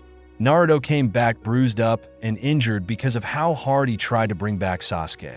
She told herself that Naruto didn't deserve that. And then you got the nerve to say, we're friends? That's all bullshit, and you know it. Naruto snarled, venom lacing his words. And Naruto-kun, please just dash. Shut up, Hinata. Naruto told her. Kiba gritted his teeth. Just who the hell do you think you are? Kiba tries to go in for a punch on Naruto, but the blonde easily dodged it and kicked him into a tree. Hinata cried out. Sakura's eyes widened. This was so unlike Naruto to attack someone he knows like that. She tried to approach him, but he stood further away from them all. Naruto-kun, please no more, she pleaded. Stop, just come back to the village and we'll work everything dash. I don't think any of you understand. I'm not going back to that village. The people there, they got what was coming to them. Naruto shouted. I'm done. With you, with Team 7, with everyone there. I hate you all so fucking much that I can't stand being around you for any longer. Sakura was almost on the verge of tears. His words were cutting deep. This was indeed nothing like Naruto. Follow me once, I send you back with broken bones. Follow me again, I'll send you back dead. He said. Naruto. Sakura tried to call out, but it was too late. Naruto got out of there quick. That was the last they had seen of him as of right now. Naruto jumped through the trees. He got farther and farther away from them. He had to hold back from killing them right there. Koen, Naruto thought. She said, Naruto-kun? Hey, you're right. Naruto shook off his thoughts as he continued to jump. He had already killed all the pain bodies. There's just one more thing to do before moving on to the next person he wants to kill. Maybe having the Rinnegan won't be such a bad idea. Kit, you got me in the Sharingan. If you go for the Rinnegan, I doubt anyone would stand a chance against us. Then so be it. Naruto smirked. If he had to guess where the real pain is, he would go to the Rain Village instead. Sasuke's POV. Sasuke stood there. He was beyond pissed. Someone he thought died had just completely abandoned them without hesitation. Sakura stood by him with a worried expression. She couldn't believe this either. Hinata said as she helped Kiba up to his feet. What do we do now? She asked worriedly. Everyone turned their attention to him. He was still at a loss for words, but he had to make a good decision. Naruto isn't going to make this easier. We have no village as of right now, and the Akatsuki will be even more trouble knowing the leader is soon to die. Sasuke said. He turned his back and walked towards the direction of the village. The rest followed from behind, Sakura slightly frowning. Get a hold of Gaara. Let him and the sand know that Naruto is still alive. We're going to need him so we can obtain the dope. He told them. I believe Shikamaru said something about there being a 5 Kage summit. Kiba told him. Sasuke remained quiet. It seemed as if the atmosphere has changed. It was quiet the whole way back to the village. Everyone was on edge. They were in a mix of shock, but also sadness. Their faces caused Sasuke to set a new goal. I'm going to get you back, Naruto. Just like how you saved me. Sasuke and the rest made it back to the now destroyed village of Konoha. His mind was all over the place. First, the village gets destroyed by the Akatsuki's leader. Then shortly afterwards, he finds out his friend is alive. He wasn't fully sure why Naruto wouldn't come back. It may be true that they treated him harsh a few times, but regardless, they still cared about him. They still do. Sasuke finished putting the slip of paper into the hawk's right talon before it flew off to deliver the message to Suna. He looked around the broken village. People all around were crying after losing the people they cared most about. Surely enough, Sasuke wasn't going to let the Akatsuki get away with this. Sasuke. A voice trailed off. What's wrong, Shikamaru? He turned to face the boy. Where's Naruto? He asked in worried tone. The mention of his friend's name soon brought everyone else close to them. They've all heard the news about Naruto still being alive by Ino. Sasuke looked down at the ground. Naruto. He trailed off. Saying his name felt a bit too much for Sasuke, even after thinking he had died long ago. Isn't coming back. He finished. Everyone around almost gasped. But why? He defeated Pain, which means he's on our side, right? Choji said, what's he doing out there? Ino asked. He's not on our side. Sasuke said truthfully. He said it himself that he wants nothing to do with us. Sasuke didn't want to finish that sentence. He never wanted to think of Naruto as an enemy ever again. Not ever. But reality in this situation sucks. He had to accept it. He's an enemy, at least to the village. He finished. The rest of murmured. Enemy? Naruto, an enemy? They didn't want to believe it at all. Perhaps he's just trying to help out somehow. Wait, why not just bring the guy back right now? He's our age and dash. Karen hit Sujetsu on the back of his head. Easier said than done, Baka. She raised her voice. We're not too fond of this Naruto boy you all speak of, but clearly, Sujetsu, the boy took down many Akatsuki members and just now defeated all 6 Pains alone. Yugo responded. All the conversations were put to a stop once paper started forming right by Sasuke. The same woman Sasuke battled, Konan, appeared with the same stoic expression. Akatsuki, Choji called. Everyone got alert, and Sasuke activated his Sharingan. He eyed the woman as he took out his sword and had the Chidori run through it. The woman made wings and floated in the air, looking down upon them all. We mustn't fight. Konan told them. You got a lot of nerve saying that, after the destruction you've caused. Ino shouted. Sasuke raised his hand, silencing the rest. If you're not here to fight, then what do you want? He asked. Nagato, who you all refer to as Pain, wishes to have a word with Sasuke Uchiha, and only Sasuke. She told them. And you expect us to trust you? Look around. Look at what you've caused. Kiba yelled. Many lives were lost. Families lost many others. Your attack even resulted in killing my sensei. Sasuke said. What would you possibly want to talk about? Konan lowered herself to ground level again. Her amber eyes met Sasuke's dark ones. About Naruto. She told him. Nagato wishes to work something out with you. Only if you come. And if I don't? Konan almost rolled her eyes. She sighed impatiently. Then you might not get your friends back. She told him. Sasuke narrowed his eyes at her. Also, I think it's time you learned about Naruto and the reason why he's like this. Konan told him. Naruto was a part of the Akatsuki? Ino said shocked. The boy was never involved in much dangerous missions. We'll explain why if you follow Nagato's orders. Sasuke did not show it, but he was both angry and worried. Worried that if he's gone, then another Akatsuki member could attack. And he's angry because he's seriously about to follow orders from an enemy. Lead the way, Sasuke told her. Karen trailed off. It's all right, let Sakura and Hinata know about this and Tsunade-sama.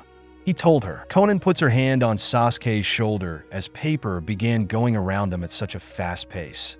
And in an instant, both of them were gone. Gaara's POV. Gaara was on top of the Kazekage building looking over the village he's sworn to protect till the day he dies. He had already died once. He's prepared for the worst, especially since his tailed beast was extracted from him. Temari and Kankuro stood next to their brother.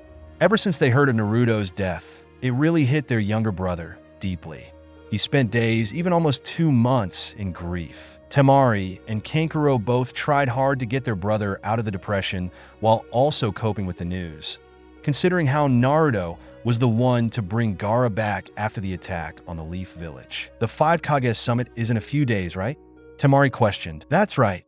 Gaara responded. Think you can handle all the old people telling you all about war and all that other simple shit? Kankuro chuckled. I wouldn't be surprised. I'm younger than them all. Tsunade must have had the worst of it too, considering she is part of the legendary Sannin. Temari nodded her head at those words. Talk to Shikamaru? Lately, Temari? Kankuro joked. Why me? She responded. Oh, nothing. Forget it. He responded back. If you think I have feelings for that lazy bastard, you must be out of your damn mind. She exclaimed. I didn't say it was true now, did I? Kankuro smirked. I mean, you saved him. When we'd visit the Leaf, you and him would just talk for almost a long time, not to mention that time you dash. Temari punched Kankuro in the gut, and that sure did shut the boy up as he fell to his knees, clutching his stomach as he coughed a few times. Why you punch hard? He let out. Say anything else. You're getting another to the head. She said, whatever. You know it's true. Temari grumbled a bit as she crossed her arms. She had her hands balled up just in case. Oi, Kankuro, take a hint. Gaara told him, there's times where you're not supposed to tell the truth. Temari nodded before processing his words. She gasped. Gee, Gaara. She raised her voice. See, even he agrees. Kankuro smiled as he got back up. He listened to the two bicker back and forth before noticing an eagle flying towards him. He let some sand go so the eagle can stand on it as Temari and Kankuro finish their bickering. Oi, that's from Sasuke, right? Temari asked. Yeah. Gaara responded. He took out the slip of paper as the eagle flew off. Sure enough, the letter is from Sasuke. Gaara read it carefully. It started off with Sasuke telling him that they're going to the 5 Kage Summit and that the village is completely destroyed. But the words he saw next made him gasp and his eyes go big a bit. What's wrong? Kankuro asked worriedly. Gaara crumbled up the paper. Oi, Gaara, what's going on? Temari asked. Konoha has been. Destroyed by the Akatsuki leader, many lives were lost. Gaara told him. Temari and Kankuro both looked a bit shocked. Not only that, Gaara continued. He turned to them both. Naruto is still alive. Sakura's POV. Sakura was sitting on top of broken cement from the collapsed buildings. It had been almost an hour since they found out Naruto's alive. She looked down at both of her hands. She was still having trouble processing that someone she thought died long ago is still alive. Not only that, but he won't even bother to come back to the village after years of mourning him. She frowned at the thought of him not coming back, but he's a part of the Leaf. He saved the village when Gaara's tailed beast broke out. Sakura, could this be my fault? Hey, am I the reason he's like this? I don't think I can live any longer without him, especially since he's actually alive. Sakura. Sakura was snapped out of her thoughts as she looked over to see Hinata standing there. The shy Hyuga had a worried look. Are you okay? She asked. Sakura frowned again. She couldn't lie S&D say she's fine. She's feeling even worse than she did when the village got destroyed. Just thinking, she told her. Hinata stood next to her, already knowing what she was thinking about. It's obvious enough. It's almost like that time when Sasuke left. Sakura said. His words, Hinata, Naruto's words. You don't think he possibly meant it right. Sakura looked up at Hinata waiting for an answer. Hinata kept the same expression. No way. Not the Naruto-kun I know. He wouldn't dare kill the people he's used to be around and go missions on. Hinata responded. But Sasuke almost did it to him. When they came back, I saw a hole in Naruto's stomach. Sasuke admitted that he was the cause of Naruto almost dying. Sakura responded. Naruto-kun isn't Sasuke-kun. Hinata told her. Naruto-kun, he's just, well, lost. Sakura helped out, if you want to put it that way. Hinata told her. Watch. When this is all over, we'll all go and get him. How can you be so sure? Sakura asked. How can we expect him to just come back to us without trouble? We already tried earlier and dash. Hinata grabbed Sakura's hand with both of hers to help comfort her a bit. I know, because we have the strength to do it. Hinata whispered. We must always remember the good things he's done, not the bad things. Sakura slightly smiled. Hinata sure was building up hope for her.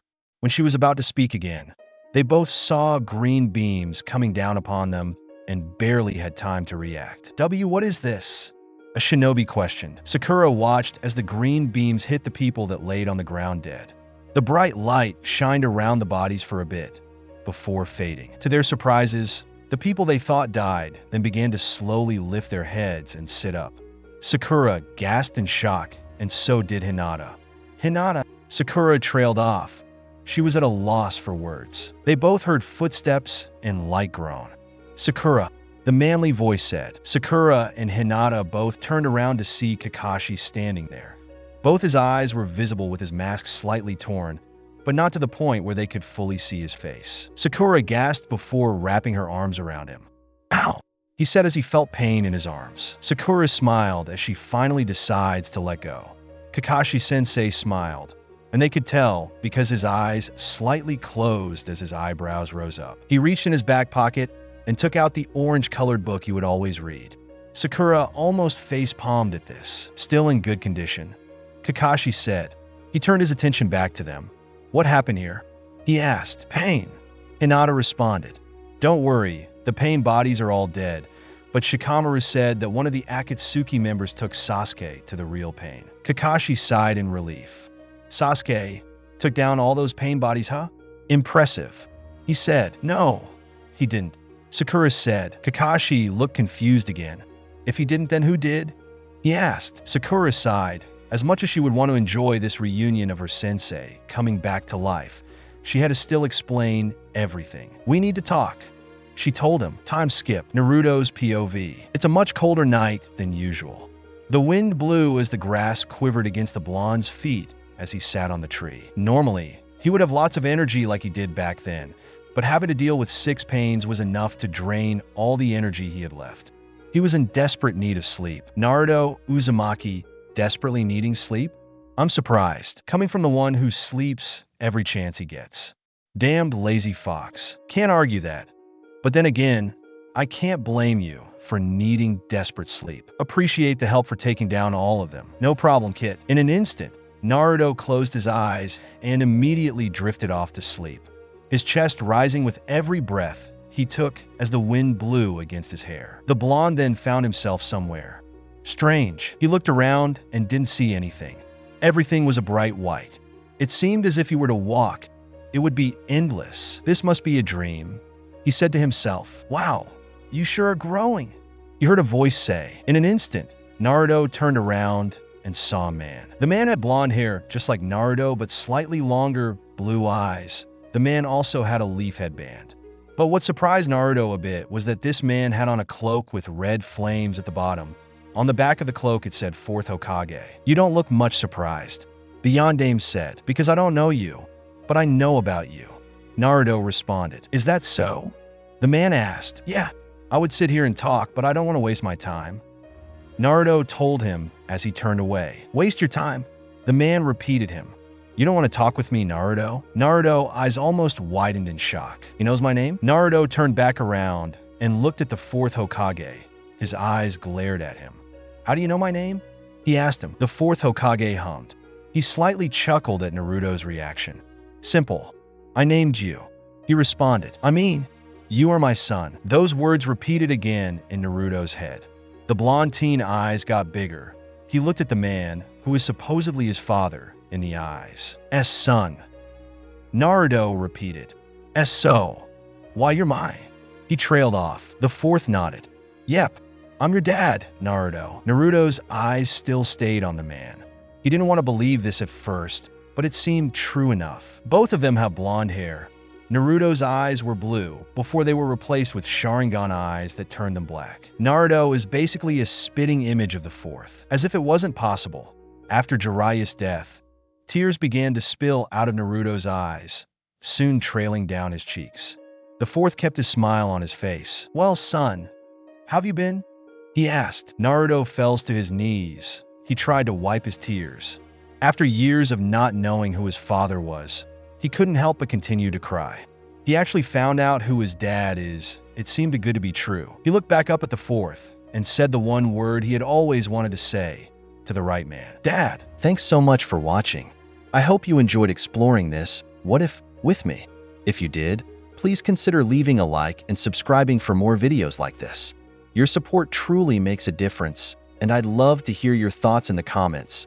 Let me know what you'd like to see next. Until next time, take care and stay tuned for more.